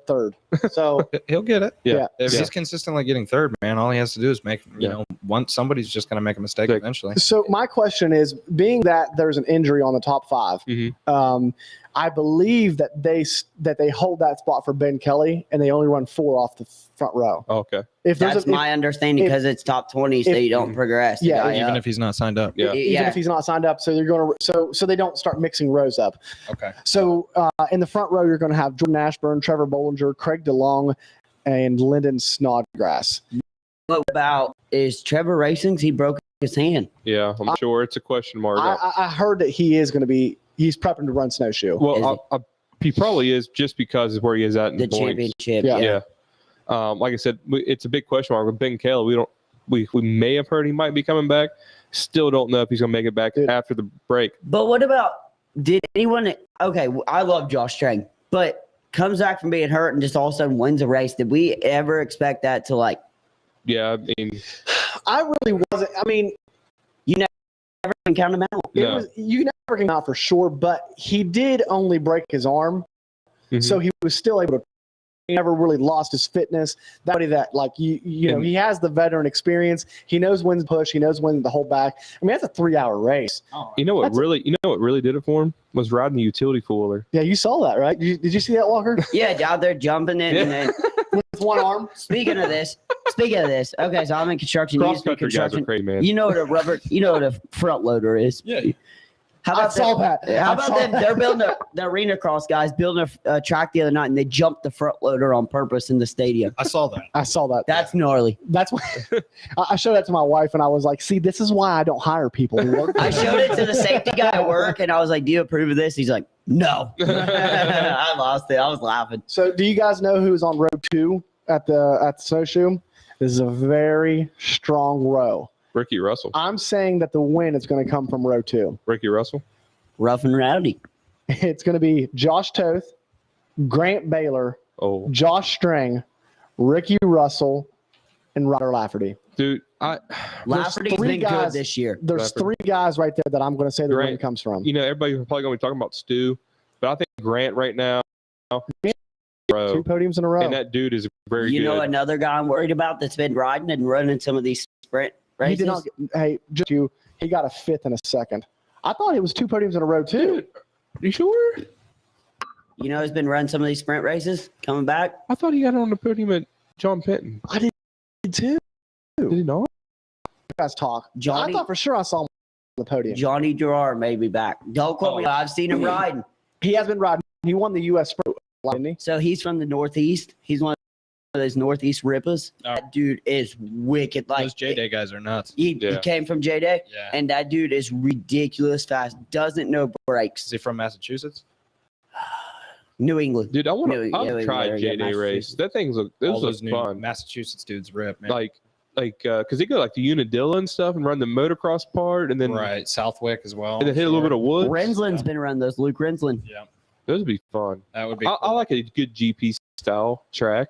I got to see some whenever we did the Southwick. I got to walk kind of some of those trails. They're pretty wide. I mean, it seems like they're not like too single track. It Right. seems like they're kind of at least like skid steer at least Really? at a minimum. Yeah. Nice. So Am I right? No, he finished a quiet 3rd. Who? Ashburn. And when did Grant make I it? thought- He made it last round. You know what? And previous round. He was running. Was in he the running top top 3. three? I believe so. I'm thinking. I was saying the same thing. Must have had one too many that night. I don't know. Maybe you got blew over by the wind that night. Are you guys? Probably That was did. the day John that Penn. John Yeah, Penn John was Porta running. Potties over here. Are you guys interested to hear the story with the Yingling thing come out with that team? What about that? Do you know about that? So I used to work there. Uh-oh. Are we going to get in trouble for this? No, You're because not a contractor or like we do any have 10 like we have non-disclosure. And so here's the thing. Listen, all four Listen. listeners. Yeah, all one listener. All right. So here's the thing. I legally can't say anything about the Yingling thing. I was there when it was KOM. That's dissipated. Guys not getting paid, things like that. Craig Hull and Chad Schweitzer own it now. Great. Some of the best asked for. Most true, honest guys you could ask for. Was there. But was Yingling really there? There are some shady people in this industry, unfortunately. It did not with the team owner or the mechanic who's part owner. But I'm interested. They're going to do an interview. They're supposed to. Chad and Craig are bring out a story about what happened last year with Kevin Lenz and where he's at. I don't know. Hope the dude's well. I'm glad I left. But I would say Yingling was there. But I think there may have been a guy. All I can say is there was a guy. And that guy put together a fake contract. Gotcha. Oh. Nice. Interesting. That's going to be interesting because that team's been through the rough and now it's under good ownership. And I want that team not to have a bad rep anymore. Right. Yeah. And I mean, right now they're doing good. I mean, Ricky Russell just won his first race. Well, that's Coastal. Oh, shoot. Yeah. It is, No, right. but you're all right. Ricky Russell, Yeah. first race 5 years. You ever heard the story about Ricky in the bushes at Snowshoe? Yeah, Ricky in the bushes at Snowshoe. Yeah, it's funny stuff. Ricky got his first XC1 win at Snowshoe. Right. Yeah. And he's a Washington State guy. So. Could get his third one as well. Right. Now, I mean, Brandon, what row do you think if you had to pick, if you were a betting man, what row do you think the Snowshoe win comes off For bikes, for bikes? man, right now your guys are at XC2. I mean, two. I mean, Josh Toth. Josh Toth is a very technical rider when it comes to the rocks. right? Extremely. And He'll go through Howard's Hole without putting down. that's right. And that's not easy. He's the most technical. I think you guys talked about it. He's the most technical rider in the sport. You brought that question up early when we were picking, back when we had a field of 15. Yeah. Now we got a field of like all 5. Right. Yeah, he's a pretty technical rider. So Russell and Josh Chang, dude, Row 5. row 2, yeah, row 5. Yeah. You think row 5? Yeah, I mean, I don't know. if Caleb Russell comes back and just blows But- everybody's doors, Okay, but like I mean, like Walker just said, look Could at happen. It the could. state. Look at the state of the class It right is, now. but- It's And look at guys dissipated. coming out of retirement this year. Dungy. Okay, so I mean, to our point, the last 2 race winners of injury. right. Ricky I mean- has came off of injury this year. Strain came off of injury this year. Literally, there is not anybody in that top 5 that hasn't been injured, except for maybe Bollinger. Ashburn. Ashburn, yeah. No, Bollinger broke his hand. So And here's the other thing though. It's not like KR hasn't been training. He owns a Right. training facility. He's been down there training with those guys the whole entire time. If he's trying to get the ISDE, he's putting ride time in. He is. And That's probably in ISD's good shape from last year's Pro Moto stuff too. Right. Man. Yeah. ISD is going to be weird this year because who do you pick? Like, is Stu ready? Stu has a baby now. Mm-hmm. Caleb is a go. I like Johnny's out. Thad DeVol is great. I could see KR top 5. Yeah, KR easy. Yeah. Easy. And Joseph was here. Garcia, he won every test but one at the ISD last year. Every day but like one or something. He almost I think he's all but one test. In 6 days, all but one test. There's like 6 tests a day. He was good. So how's it fare out? One thing I want to bring up though, XC2, okay? There's a guy named Benji Herrera. Mm-hmm. And Benji races Crossroads and IXCR local with us. I may be his mechanic next year. I was telling him he didn't know that like he has a Red Bull deal from Chile and Motor Company and some fruit company. And I was like, dude, not everyone gets a Red Bull deal in America. And he said that the reason he's here is, America's great and the racing here is great, but no one in Chile, the top riders make good money. And I was like, wow, that guy in this technical rocky stuff, he did one back in Indiana and won by a lot. He's good in that technical stuff, really good. So watch Benji. He's coming off a P4 Best America finish ever. So Benji. Yeah, keep him on your split line off-road fantasy, guys. absolutely, somebody else to watch out for the split on off-road fantasy. Maybe not as much now because he's been really killing it, but I really am looking for a win at Snowshoe at least on the podium is Liam Draper. From the Draper. Yep. Liam's been on a really good, steady. Did you see his Instagram story, that fairground race he was at last night, how he sent it? Yeah, I did see that. He sent it like hard. Like it was, you know that picture I showed you this morning of me jumping on that flat lane? It was worse than that. I was like, oh my gosh. No, he's been on a really steady trend, increasing his finishes this year. He was actually winning XC2 last week whenever he ended up having a mechanical. He really likes Snowshoe, really likes technical riding. I think that he is somebody that could definitely take a win this weekend. Because those guys, they seem to have been like, we've seen Wachowski be really hot and then kind of be cold, and then we've seen, and I've heard that he's kind of dealing with his sickness again. Yeah. We've seen Snodgrass be really hot, kind of cool off, and it's been kind of going back and forth. And Liam's just been sitting there quietly chipping away. So I'm excited to see what he has going on. We might have something worked out with him that we're going to be working on here soon. So that'd be pretty cool as well. But no, that right now has been my favorite class to watch as far as the dirt bikes go this whole season, because they've been like a XC2 class should be, right? Like kind of make mistakes, have insane rides, ride to the top 3 overall, and have dismal finishes and just be all over the place. It's been fun to watch. It's been awesome. It's been cool to watch. And like I said, unfortunately, when Ben Kelly went down, it kind of made the XC1 class exciting again a little bit. So you don't know what's going to happen, and it's kind of like the days of our lives. Yeah, somebody's up, somebody's down, somebody's up, somebody's down. I'll tell you about days of our lives. I've been living days of our lives lately. Yeah, man, it's been rough. This heat's a killer. Yeah, you should have asked him about the hot dog I ate from down the road. How'd you smell that hot dog? Oh man, I've been eating on this program because I need to lose weight. Okay. When you said you might stop at McDonald's, I was like, Vincent cannot be eating McDonald's right now. That's right. No, so but that's right. And I'm pretty at least go to Chick-fil-A. And I'm pretty fair with when I'm around my riders. Like yesterday, we had Chipotle. Yeah. Apparently, I didn't get any veggies, so I was giving him a hard time for no veggies. I'm like, what's wrong, man? Yeah. Well, and then what else was it?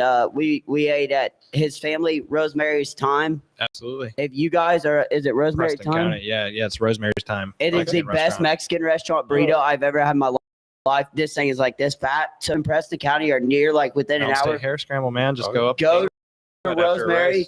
Go to Rosemary's. And eat there. I got this burrito and it smacked last night. I ate it. I ate more engine oil than I did a burrito as I was out there changing bike oil and eating this burrito. But absolutely, so we've been doing pretty good. I'm not gonna lie. I did have a big chicken first night here, but that was my flight. So let me tell you all about my flight real quick. So I got him in on a 7-seater plane. Yeah, I leave Cincinnati and I go into Dulles, okay? They lose my bags with Milwaukee tools in them, so I'm red. I have no clothes, nothing until yesterday morning. So we get to Dulles, they call me, and I've only missed one flight in my life, and it wasn't my fault. It was the guy going like psycho on the ticket lady, and I've had over 100 flights in my life. So I go from Dulles, they call me. I was going to eat at the Dulles airport, right? Nope, I had my second baggage checks mixing for the night. So they call me. They're like, "You're gonna miss your flight. We're waiting on you." So I'm doing the sprint. Like, you ever seen a short fat kid sprint? I was like, run Forrest, but Forrest had like an extra 50 pounds on him. So I'm sprinting. They're not even boarding yet. Nothing. So I get there. It's a 7-seat plane. I'm on there with Davey Coombs, and it is like no security, no bathroom. They put your bag on a digital scale or a manual scale to see if it can even sit on this plane. And it's propellers and You showed me a picture. I mean, it's you can literally you're with the pilots. Yeah. You're with the pilots. You're sitting right there with them, and they're checking the weather and they're looking at paperwork. And the propeller's like, and it's in there going, and we go down and the stairs don't even go all the way down. Great radio. Great radio. It is. And the stairs are don't go all the way down. They're rope stairs.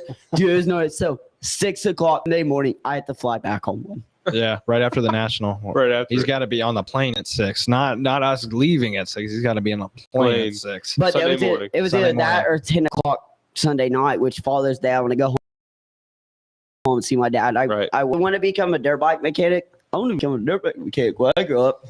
Don't do it. Keep your day job. Yeah, keep your day job. No, it's cool, but I will tell you, don't get rich. But it is cool. So if you're young, go do it. Take this opportunity. Like, do you know what it's like to hang out with the pro rider all day? It's cool. I mean, yeah.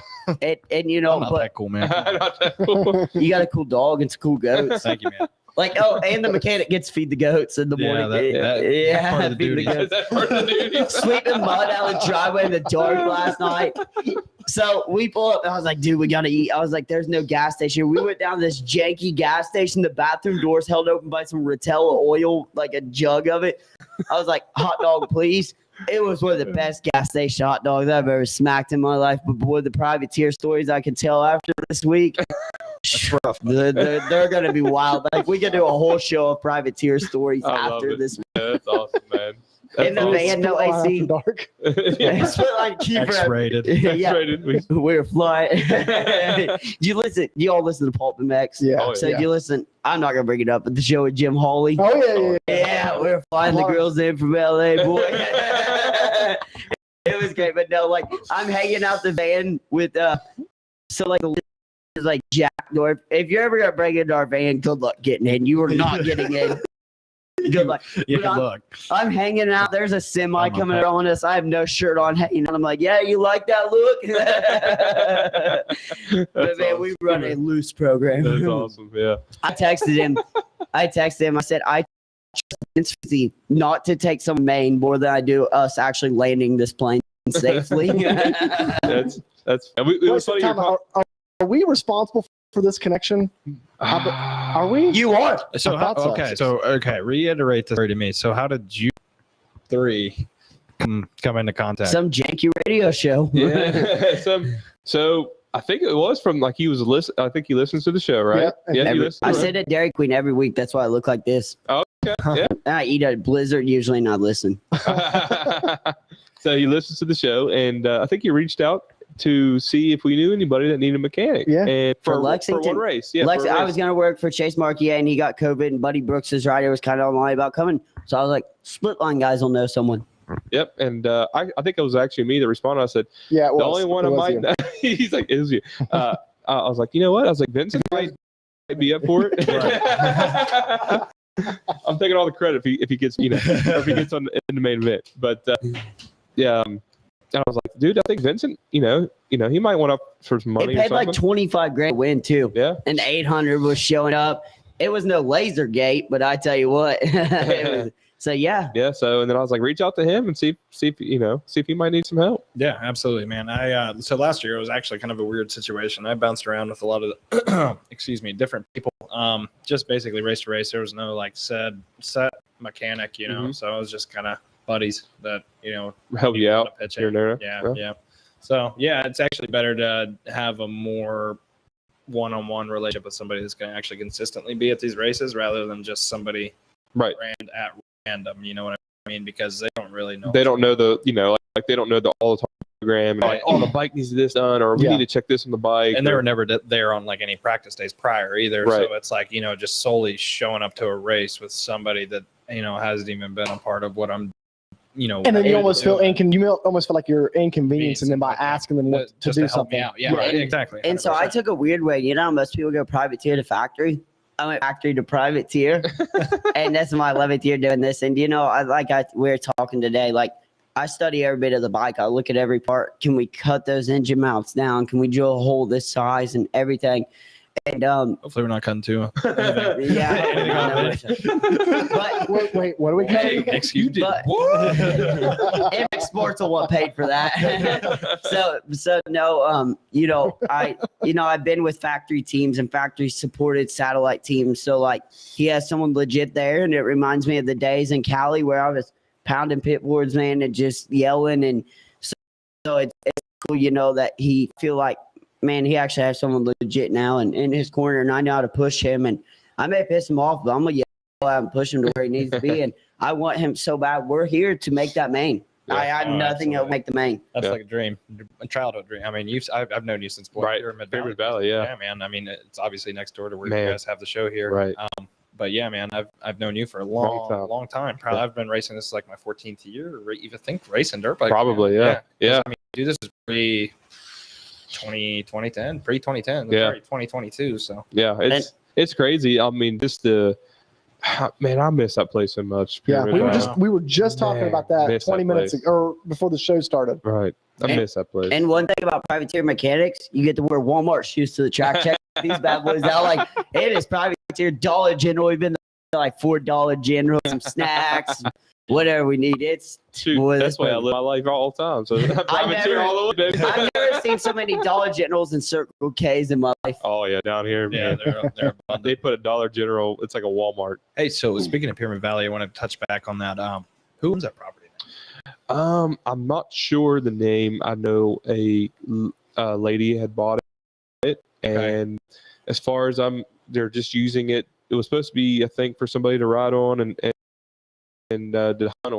And I don't know if they just don't want to do it, or maybe don't like nice it. and overgrown when we pass it here. Right, and you'll come by it, and they'll have. I'm pretty sure she owns some kind of oil company or something. Okay, I'm not sure. Don't quote me on this. So I know Danny had it for a long time. Yeah, Dan had it for a long time, and if he still had it, buddy, we'd be out there pounding laps right now. So He's like 60 years old and got a lot of money. So listen, for a girlfriend's got a sweet motor track. I know a lady. right. Yeah, that's a shame though. I mean, yeah, realistically, I mean that place could have and should have had a lot of potential. Yeah. The talent that came out of there. Oh, yeah, A lot of people don't realize. I mean, if you want to go back to like Mitch Ward, Craft, and I remember Seth Inslow came out there. I think Kevin Wyndham, Mike McDade, Kevin Wyndham, and I think Jeff Emmett came out there one day to practice on a Sunday. Okay, like right before HighPoint week. Usually HighPoint week, man, it was like kind of prime out there. That was like Tomahawk today. Yeah, absolutely. And that's why this place right down here, 10 minutes from the road. I saw it, and it makes me sad that we're letting our industry is growing at the fastest it's ever grown, and we're letting these tracks just go downhill. That irritates me so bad. Yeah, it's hard, but you know, I understand the story of it and everything, and I understand why. I wish somebody else could have picked it up. Actually, wanted to do moto, and that's or GP or GP, anything like right. this. I mean, dude, a motocross track, especially within this area itself. I mean, dude, we need it. Right. I mean, what do you guys drive? I mean, if you go to a motocross track, you're driving 2 hours, right? Right. Minimum. That's why I switched from. I still have my quad. But that's why I really want the bikes, because the local quad race, I have to go to Briarcliff to ride, or Breezewood. Tomahawk on a lot. How far Breezewood? About same amount of about 2.5, 3 hours. Hey, racing, come to Indiana. You could race twice a week for 13, 14 weeks. Oh yeah. I mean, like, so we need it. That's why I went to the bikes. So I can go to fast tracks, GPs, and then woods, and then whatever. Cross and motocross. I love Breezewood. Have you ever been to Breezewood? Oh yeah. I'm not even gonna go there. Never mind. I'm not gonna go there. Not gonna go. Yeah. I've been up there. Obviously, Tomahawk's a go-to for me. I mean, dude, that's probably one of the. If you want to see how to run a motocross track, go to Tomahawk. Oh yeah, that guy's. That place is legit. I was amazed when we pulled up there today. It's pretty legit, man. It's a legit place. I'm not real big on the whole sandy mulch, like how deep it's gotten. Right. But it's made me a better rider when I go there. You know, absolutely. And I get from that to somewhere else. It's like, oh wow, because we were going up and we go up a lot in February and December. We're just the only place to ride, man. Yeah, absolutely. And it's so deep. Yeah, and it's bumped out. Yeah, real rough. So, and it gets little slick spots. You're like going down when it was reversed the other way. It's like slick going down the hill stuff, but. It's a great place, man. It is. I mean, that's a top-notch facility for sure. Creekside, you got some other local tracks, that are nice. Roaring Knob, What's the deal with Roaring Knob? So they went. So it was membership only, right? Membership only, but they went back to practice as well. Yesterday we were out, out there.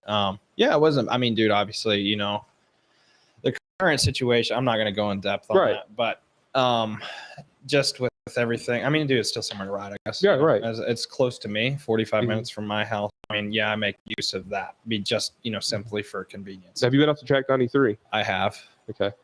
Yeah. It's a work in progress. It is. He wants to move to Florida Dude, hands down. And I'm moving to Florida after I graduate. So unfortunately, I'm going to be privateer for the rest of my life. But we're going to go ride every week. Maybe just quit the day job. Have you ever ridden in Florida? No. Oh, crew life. Dude. Go down there a day that like Hunter Hart and Adam McGill are there. We're going to go to Florida. You're just going to pound that. Did you all see the Airbnb with the moto track in Florida come across that was Facebook? a big thing. That was kind of It's like 500 a night. This dude has the jumps aren't that great, but it is prepped. It's a big nice. house, like sleeps like 8 people, and it's like $450 a night. Motor track house, pool. Wow. Got a garage, bike setup, bike wash. We could Split throw line is going to have to go we down. could all and go check down out. there. Go down and check that Right. out. Sure. Yeah.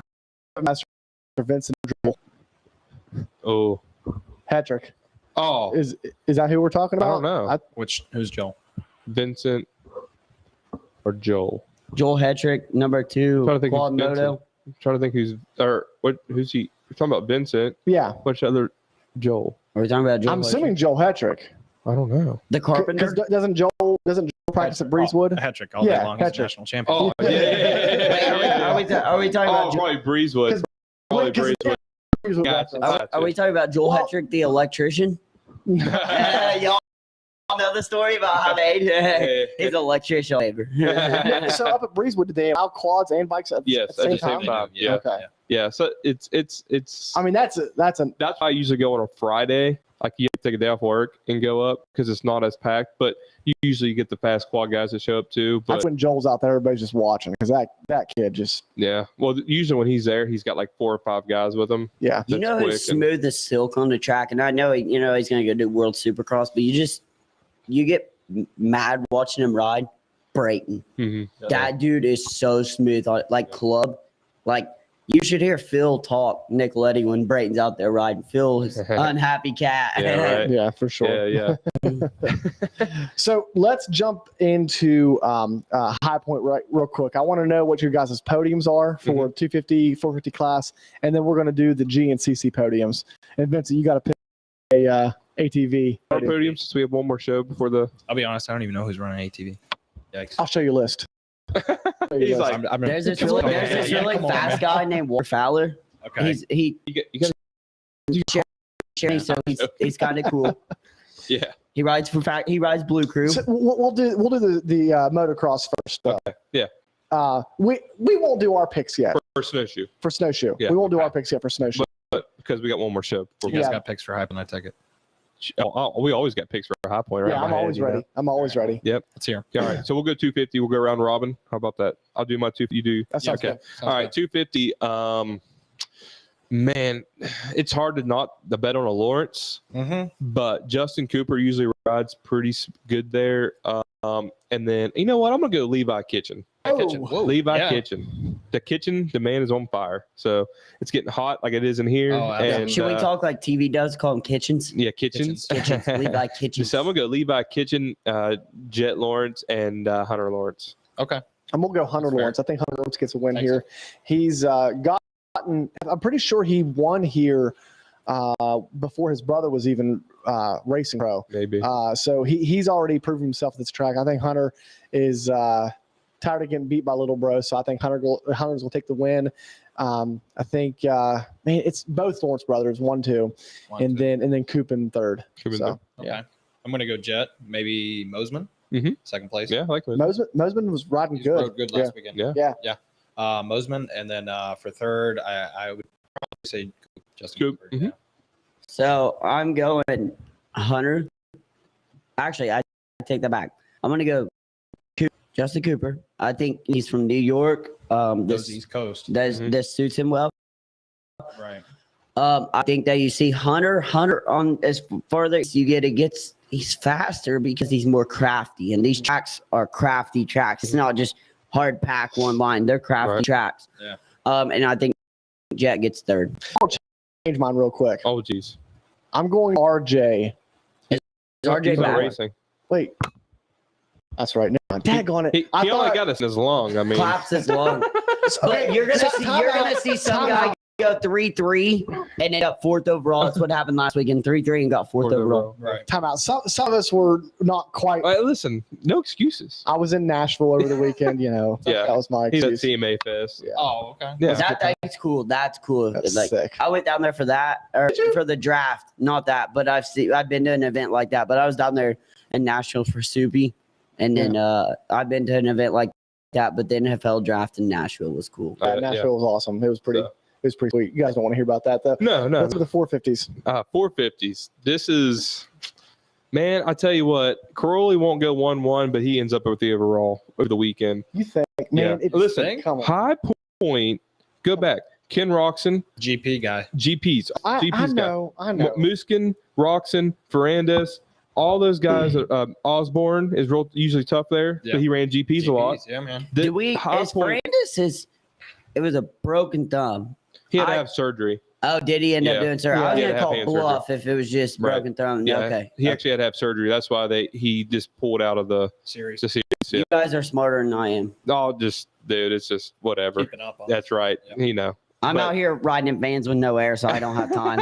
I'm hanging out the window instead of looking at MXGB Instead stuff. of sleeping, you got to go through that Insta, bro. I'm joking. Part of our criteria to have a show is to follow like 6 different sports very in depth. Right. Yeah.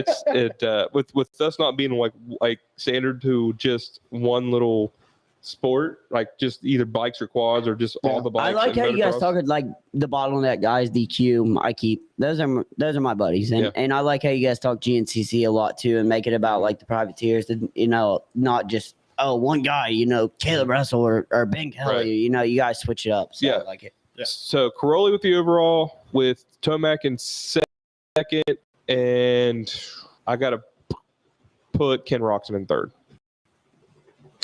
Man, Chase Sexton. How do you leave Chase Sexton at? I don't know, man. I think Sexton gets the overall win. I think that he's mad for his little bluff or his little tip over in the last moto last weekend. I think he takes the win. I'm at close second and Rocks in third. Gotcha. Okay. Vincent Harrison for the win. Man. I want to take the overall. Right. That's the kind of mindset you got to have going into that race. Oh, absolutely. Man. We want top 30. That's right. Yeah. Right. Man, this is tough, man. I'm gonna say I'm gonna have to go with Sexton for one. Yeah. Chase is really consistent. I mean, as long as he doesn't wreck, Right. and make a mistake or bobble or anything, I could see him taking it. Second place, man. Oh boy, maybe Anderson. Yeah. Jason Anderson.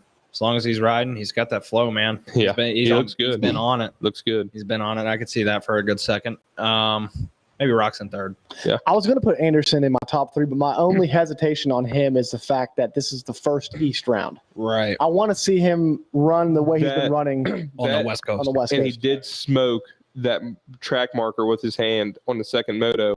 Yeah. Nothing's been said about it, but I'm sure could have hindered him a little bit. That's right. You cannot move those things. So for him to move it, that's what we were talking about with Nick earlier today. I guess he grabbed one. They've grabbed a form, one of those plastic markers, the big block. Right. I mean, those guys aren't going slow. So, they're not going slow. So I'm going for the win. This is tough, but I think you see Sexton get it done. I see it. Yeah. I see Cairoli second, and this sounds really weird, but Barsha, East Coast guy. It's so quiet this year. He's been quiet. He hasn't taken anyone out yet. Damn, baby. He's going to go bam, bam, third overall. He probably can't think straight with how tight his pants are, though. Oh, man. Have you been by their trailer? Him and Will Hahn are like, they like literally like bend each other over, and they're like got some weird stuff going. Loose program. This was on Paul. They're there like hugging and stuff and like belly bumping. Like, what's out there this weekend? Oh man, it's a loose. Afraid of what I might run into. He's like, I have to wear those tight pants. I hope not, man. It's a loose program over there at TLD. It is cool, like what they got going on over there. Like they got some really outside the sport sponsors, like Puma, Wow Wow Waffles. Speaking of those, man, some waffles on race day would be good. I don't even eat. He doesn't even eat all day. Hey, bro, I'm fat. We got He's on his fumes. That's right. Speaking of fumes, the jet bagger spilled over earlier. Oh, man, in the van, no easy. We about died. On the way here, man. Yeah. So yeah, I think Barshare, somebody like that ends up third. I think, Tomac, a little bit like a off weekend, something like that. But Kai Rowley, I see a podium, and then he's like, at least buy me some pasta, Roger.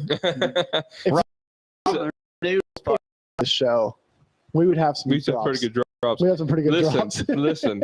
This is last year. This is where Tomac made his run and started looking like the old Tomac again in the second moto. Yeah, you're right. I was there. It was funny because I don't count Tomac out, man. He is anything. You know what's funny is I know you guys probably think I'm crazy, but we were actually at the race, and me the second moto of the 250s, we were walking through the pits, and then we got to watch Tomac inside on the line, right? And you could just see something change. Like, he was laughing and joking around before the second moto, up talking to fans, was waving. I think my son was there. He was like waving, waved at him like behind the gate because we had like pit passes, walk behind there a little bit. Hey, you guys didn't even stop and see me, man. Come on. Oh, man. Come back there to Dude, privateer I don't Island. know where you guys park. I would have. D lot, like lot 87. So we'll be like, we'll probably be parked. I think they redid that whole parking lot. Yeah, they did. I They understand. rechanged. So I'm gonna hopefully shoot on being on kind of like that left. You know where that water spigot's at? Yeah. Okay, so I want to go kind of All the way that way? Yeah, Yeah. kind of out on left side of that. I got you. I'd like to at least be like over there because it's not too far from like the entry. You can walk on the yeah. So we he just looked different, and I don't know what changed. I don't know if he already signed his Yamaha contract between motos or what. It's like, Do you remember when that news dropped? Like Mathis tweeted it, and everyone was like, "What? Yeah. Like oddest thing to happen." I was so against it because I didn't want to see him on Yamaha. Yeah. No, I did not. You didn't want really? I thought it was going to ruin his career. I thought. I mean, dude, this is probably the best he's looked in a while. I've only rode one Yamaha since they redid the reverse. Right. And it was a newer one, and I just did not like the way that bike felt. And if you kind of remember going back, everybody that rode that thing was having issues. Cooper Webb. Well, everybody was having issues. Marsha. We were getting hurt. Like, remember, was it not Dean Ferris? Was it Dean Ferris came over? He was wrecking a little bit. Yep. And stuff. So like, it just never seemed like it was working. They had no success with it. And then Bobby Reagan got his hands on it, and I think that's what changed it. They cut almost 10 pounds off that bike. They said they could cut another 8, but they beat. You got to have the legal limit. Yeah, you got to be at a certain weight. But they look nice, they look good, and now whatever they're doing with Stu Baylor and Lane Michael and those guys, it's working. So whatever they changed, I mean, I'd like to try one. Just now, bike prices are just. You got two sitting in the van. Oh, yeah. I am not unloading again today. Bars up here. Yeah, that's what it's like. I have to walk down the ramp kind of and grab the handbrake like every 4 seconds. So I will say, though, that they do need to, and they're talking about thinning out the rider triangle a little bit. Yeah. But speaking of Yamahas, you know a guy who's killing it outdoors right now? Garrett Marchbank. Yeah. This year already. Heart Raft at HEP Suzuki World Supercross, 6 riders next year. Been really solid. You know what's crazy about Marchbanks is usually on the 250, he hits the ground a lot or makes big mistakes. He does. I haven't seen that on the 450. Right. And I don't know if because he fits it better or what. He does fit it better. He's a big kid. So he grew up next door, like right down the road from my mom, and I was around him when he signed his PC deal, but didn't even have his driver's permit yet. He was like 15, little kid, and everything. It's cool to see another progression, and now we're here with these guys, man. Oh yeah. Just got to make the most of it, man. Enjoy the minute. That's every moment of it. Eating Pop-Tarts on race day. Not this guy. Not this guy. Actually, we are getting Starbucks, so we have a really good guy. Tell the story about Dan. You know Dan better than I do. And guys, if you get a chance, follow Dan and buy some stuff from his website. He's got one of the coolest clothing brands in the game. Yeah, absolutely. My buddy owns this company called Wildlife Collective. His name's Dan Lebo. He's been actually following me around so far what I've done this season, and he's following around documenting everything that's been going into what this weekend will entail. Okay. So through the whole series, he's going to film. We're going to do like a short documentary at the end of the season, and obviously this is to promote for his clothing brand as well. But in turn, this is a documentary of what goes into this and what people don't see outside of just this will show what actually goes into Like we were there today, and he had a GoPro. I mean, right, punching the pit board, screaming, yelling, pump, like we're all out. And Dan is one of the most respectful guys around, quiet, cool. So Wildlife Collective, check out the shopwildlife.com. Okay. Yeah, and check him out on Wildlife Co. on Instagram. Like, buy a T-shirt. Like, they're cool looking. Like the logos. Support people who support privateers to keep this stuff going. That's right, man. Like he's filming, coming out for us, and you guys like Split Line Off-Road. Like, you guys care about us, and private are the heartbeat of this sport. Shoes at the test track, no air in the van, but like hot dogs. Right. What's this store down here? Chamberlain's hot dogs. Yeah, that's what I had. I got a Red Bull and a Gatorade in the car for him. We used to after school, or not really, maybe during school. We grew up on Chamberlain. Did you guys walk uphill to school both ways? Yeah, kind of. Actually, I rode in Brandon's Nissan truck, jumping railroad tracks. So you know the railroad tracks down here? Yeah. Over before Pyramid. Launched it. Freaking launched it.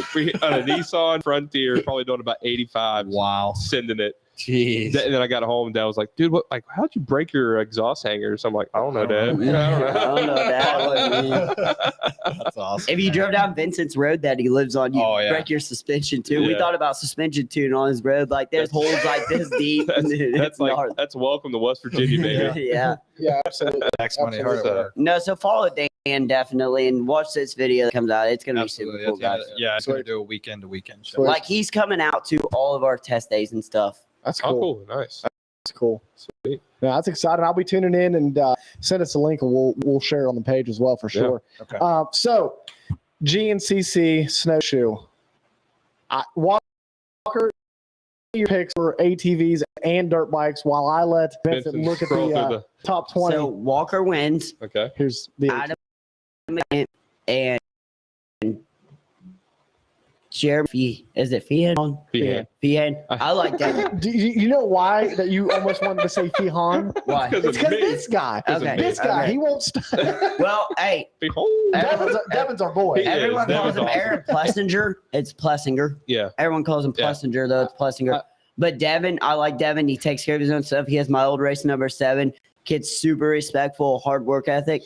So quads, I picked that. And then I got to pick bikes too, right? Yep. Yeah, go ahead. XC1 winner. Oh, yeah. XC1 winner. So this is really tough. I think KR just pisses people off and wins. Stu Baylor second. But remember when KR was getting ready to retire, who was winning and beating him and chugging Busch lattes after? Yeah. Stu Baylor, baby. Right. So KR, Stu, and I want to say Jordan Ashburn gets third. Okay. Gotcha. That's Jordan Ashburn for third. Golly. Hey, have you heard like Mikey Wayne's Jordan likes the mud? Jordan likes the rocks. So I'll go on a limb and say let's do for you guys quads or quads first. Okay. Walker Fowler. Okay. I know he's local. He's out of Philippi, right? Ohio. Okay. So who's Adam McGill is out of? Yeah. Okay. Doddridge. Okay. Yeah. Doddridge County. Okay. Yeah. I remember Adams before growing up. Yeah. So I'll do Walker Fowler for taking overall. Mm-hmm. Bryson Neal looks like he's consistent. Mm-hmm. So consistent, definitely. He looks like he's consistent. For third, man, I'm gonna put Adam McGill just because he's local. I know. Yeah, he'll be in our DMs after. He's like, yeah, he'll be. If Adam McGill finishes the race, he just drinks Crown after. Like that dude just drinks Crown to train. I think if Vincent makes the main on Saturday, he'll be drinking Crown too. Hey, I'm underage, so I gotta drink Gatorade and water. I'll be driving the boy. It's gonna be I'm gonna have some drinks. That's for sure. Regardless, main or no main. Hey, look. We're gonna be tipping porta potties. We're gonna be karaoke, baby. I can't drink, 'cause I'm minor. But I tell you boys what, right now it's gonna be a party in the pits, baby. That bike's gonna be like Christian Craig's getting blown up after that win. Vincent's like, no, it's not. No, it's not. I'm like, who's the mechanic? Yeah, it's a wallet, man. That's the wallet. So for bikes, man, Well, you say you're Jordan Ashburn. He gets third a lot, so I'll put him in third. Okay. So he sounds like he's consistent with third, top three. So I mean, that's consistency. I mean, game. consistency. He even runs a number 3. Okay, well, I mean, And he does hard enduros on a 1980 KDX. You know what's crazy about this? If Ashburn finishes third again, for what is it, the third straight race, I believe. Three. Yeah. Well, if he finishes third again, he will. Oh shoot, I lost it. You're fine. He will be 5 points out of the lead behind Ben Kelly. Ben Kelly will have missed the past 3 races and still have the points lead going into the summer break. Now is Stu still on points? No, he's not on points too many whatsoever. points. But Stu boy, He only finished 1 race this year. Right. Okay, But he never gives. But yeah, I mean, dude's an animal. I would definitely, if he was still on points, yeah, he'd be in my top 3 for sure. Absolutely. But he's going to be starting on row 5 with a 30-second advantage, pretty much, on these guys. for this race for Snowshoe. no, it'll be 40. Okay. 40 seconds? Yeah, it'll be like 40 40 or 50 seconds. 40 or 50 seconds, he'll have that advantage. Wow. So, you know. And Caleb Russell on row 5. If you got a point, because if he can hook with Russell, if he can latch onto Russell and go to the front and then just kind of maintain. The other thing is, it's a 3-hour race. It's a 3-hour race. It's a 3-hour race. Right. It's hard to, you're talking about 50 seconds, 10 seconds here and there, but it makes it happen. So here's the other thing, though. When Russell and Stu get beyond those XC2 guys, that could push the XC2 guys up. Oh, yeah. Craig DeLong rides for Gas right? He rides a Husky. Gas. Husky. He's on Husky. Okay. He's a rookie. Is he on Coastal? No, he used to be. Yeah, he's factory. Okay. I remember actually seeing them. They ride at Point Marion a lot. Yeah. I need to go to the Coastal shop tomorrow, right there in Pennsylvania. It's right up by HighPoint. So I'll put maybe Trevor Bollinger. Is that how you say his name? Yeah, North Carolina. I'll put him in second. Okay. He looks like he's also lately at least getting consistent finishes. Yep. Top 2. So last one's top. Yeah, top 10, 2 top 10s recently, but in the middle of the season, it looked he was getting some second overall. So, yeah, that's good. I'll put him top 2. Ben Kelly said he's out, hurt, correct? Yep. Yeah, broken leg. Broken leg. Oh man, maybe Josh Toth. Toth. That's a good pick. Think he could win? Oh yeah, he can win. Yeah, I don't really follow. I mean, I know some of these guys just from previous, but I don't follow GNCC. He rides for Red Bull KTM. Okay. That's Doug Kirk's pick to win. Yeah. That's Doug's pick to win. He's a very technical rider. He can ride in this stuff, rock. He said if Toth doesn't win, if Toth doesn't win, the win comes from row 5. Row 5. That's what he says. Well, I mean, based off just results, I'm just glancing at what the result sheet shows. I mean, I could see it. I mean, if he stays consistent, so he said he's good in technical stuff. So think about this though. Chris Borch holds the all-time win record at GNCC over KR because it's 73 or 4 wins. XC1 wins. Yeah. And KR is 68. Yep. He's hoping for 69. But you get a cool snowboard if you win. Yeah. Sweet. Yeah. Hopefully a lot of Very money nice. too. No, $1,200. It's not very much. It's like $1,200. Man, They got some need to sponsors raise that help purse, out. man. They need to raise that purse. They do. They definitely do. So, well, Guys, if you like the show, I think that's it. Thank you guys That's for it. having us. Hey, two hours in. We do. I do want to give a big shout out to Wildlife and Dan for what he's doing. Go check him out. Follow him. Buy a shirt, guys. Like check him out. Absolutely. FXR. Sweet gear. Absolutely killer gear. Sunstar too. Sunstar really hooked me Change up. his sprocket. Guys, you want Fast some track moto. Sunstar? 30% off. Pro, 30% even off. the pros are running, Yeah, and I'm a pro mechanic, and I trust it, and you can get some life out of it. And I want to That's thank coming from a pro rider. I want to thank Milwaukee Tool, providing the best tools in the pits. They're helping me out a little bit, and you guys over here at Split Line Off Road. Yeah, I want to thank you guys like so for much having for us. everything you're doing, and Supporting privateers, man, that's bigger than what a lot of people want to do in the industry nowadays. Everyone just wants the top 5 guys. Yeah. You gotta support the little guys too. It's right, man. Listen, this is where grassroots is where it all starts. Oh, yeah, absolutely. just imagine you guys sitting here on show 80, and one day you're going to be at 500 with legends. If we could only have it 500 KR and maybe like Barry Hawk or something. That'd be sweet. Did you see Barry Hawks up for AMA Hall of Fame? Yeah, I meant to mention that. But we'll have to talk about that on the next show. But next show. We're running out of time. Well, thank you guys. Yeah, no problem. The one last question. Yeah. No, comes from you guys. candy. Oh, the candy. Oh, yeah, you that's missed right. out. That's I may right. have to run split line now. He's already had this question, though. Okay. Yeah. Yes. So, No, go ahead. I've been thinking about this one for a minute. All right. So what is the question exactly? So what is your favorite, if you had to pick one fast food restaurant and one candy for the rest of your life, what would it be? And why is it Chamberlain's? Man, hey, we might have to go back for a couple more hot dogs, bro. So I want to say this was tough because I really love Cookout. If you've never been a college kid, man, the Cookout, you go there get greasy food like 3 a.m. Like you have to eat the food in the car because it's gonna soak through the bag, like the cheese quesadillas and sweet tea. Like they have like by God the best sweet tea ever. But Chick-fil-A, man, the service is top notch at Chick-fil-A. You know, the food's good. The service is top notch. I ate it almost every night as a freshman in college at the dining hall. So Chick-fil-A and candy, Reese cups. We had this conversation earlier. Reese cups. Smack. Yep, Reese cups. That's right, Reese buddy. cups. All right. Yeah. Hey, can't go wrong with those. That's right. And if you don't play split line off-road fantasy, Yeah. you're not Missing living out. life. Vincent needs to play. Maybe he can win some XC. You should have. He goes. I'm gonna be on a game. Dude, I didn't even realize I was on Pop Fantasy. You didn't know that? No. Yeah. I didn't even know that. His handicap will be like 35, so Yeah. we're picking him if he qualifies. Like, He's gonna be on Paul next week. They're like, who's this guy? Like this Vincent Harrison guy had max points on the weekend. Right. Hey, thank you Pick me guys. for your Pop Fantasy this weekend. Yeah, hey, thank you guys so much. Yep. Roddy, Brandon, appreciate it, Oh, guys. yeah, absolutely, man. Absolutely, guys. Guys, like, share, check it out. Hit us up. Come see us at a national. It's going down this weekend at HighPoint. Heck yeah. Thank you, guys. Yeah, no problem. Brandon, It's time. hit us. Hit it time. You got the music ready? I got a special. Oh, I sweet. got a special, Is too. it hot in here by, was it Nelly? Nelly. No. If it's on Shania Twain, let's go. If it's on Shania Twain, let's go, girls. If it's on Shania Twain, I ain't even in for it. Listen, race day, I'll be karaokeing some Shania Twain if we make the main event. And Alan Jackson, you'll see Plessinger and I burning cars. That's Thank awesome, you, guys. man. You go ahead and start because this All right. is going to be some live music from the CMA Fest. So go ahead. Yeah, okay, yeah. so it's gonna be garbage. No, I'm joking. I'm joking, guys. All right, guys. Listen, if you want to support us, this show, and you got to support these sponsors that support us. If without them, we wouldn't be in the hot studio right now. Eventually, hopefully, to be in AC. So, listen, Guts Racing. Guys, Andy Gregg over there. They're awesome. Great guys.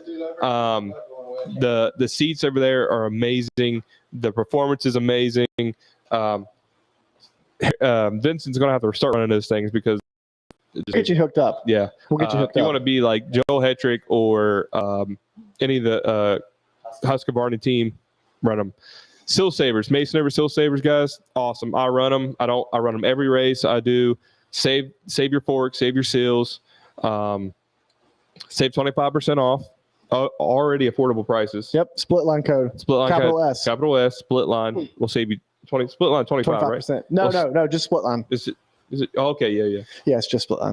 Man, too many codes. Split line 30 for 30% off For at Sunstar. Chance Okay, Profit. yeah.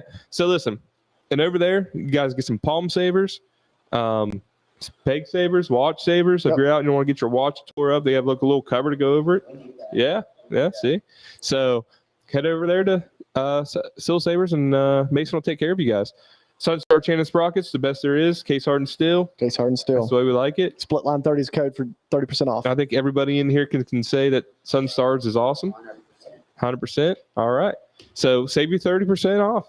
That's all we do. XC gear. Yep. XC Gear. Can't forget about them. They are awesome. Arm pump saves, vibration in the bars, hard bumps. You don't want to take it in the shoulders or the wrist. Mako 360 fits ATVs and dirt bikes. Yep. And you get the hammerhead for the mountain bike. Hammerhead If you're for a mountain bike guy, E- I think Doug Kirk runs it on the mountain bike, loves it. Yep. Said he won't ever go back without it. Absolutely. And Spurs if you need them on your dirt bike. yep, spurs, pegs. I need to get some of those pegs. Yep. Take some beats out of the knees and the heels, man. Maybe won't Get have a to little inject too some old squat for that often. stuff, man. I know, man. And then, guys, once you guys get over that on your bike, go over and test it out at the Mountain State Hare Scramble. If you're in the area in West Virginia, Tight North technical Central. train will make you better. That's right. And they Local business. Yep. and they build champions. They I always say they don't build. make winners. They help build them. That's right. That's their slogan. Bring out Pro Moto guys. Yep. Slow motor guys turn fast bullets. Yeah. The percentage spy of Vincent Harrison running a GNCC. Real quick. Percentage that he will? That he will. We're doing it. How much am I getting? Oh, man. Last question. AM. Do an AM.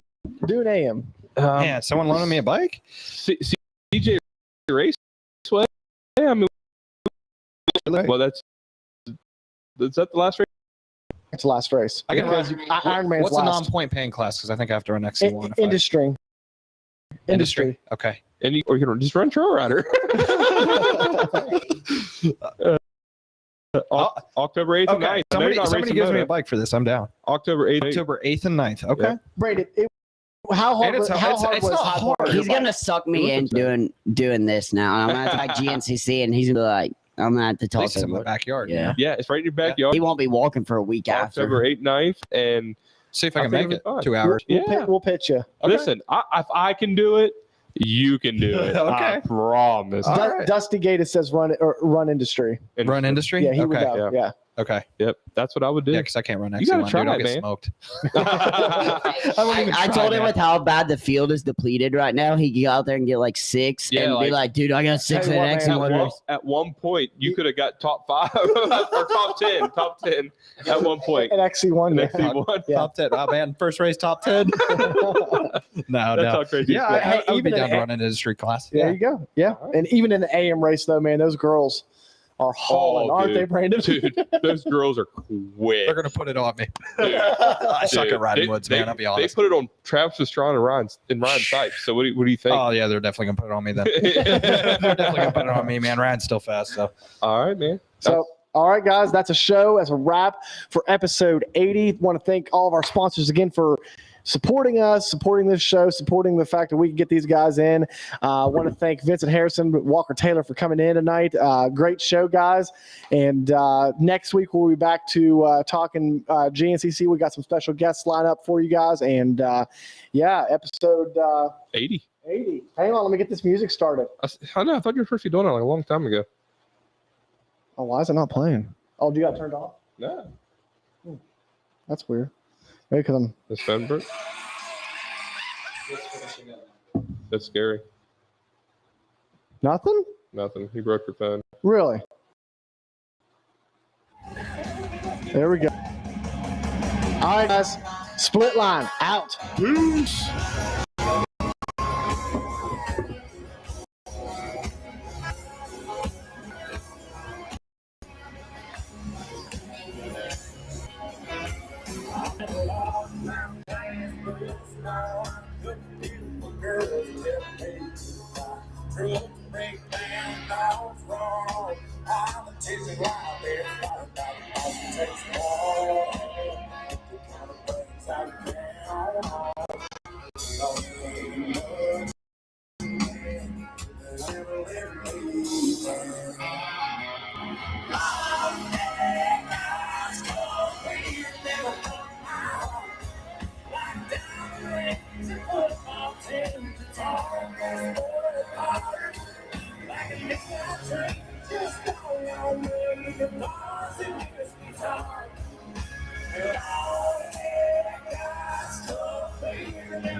Like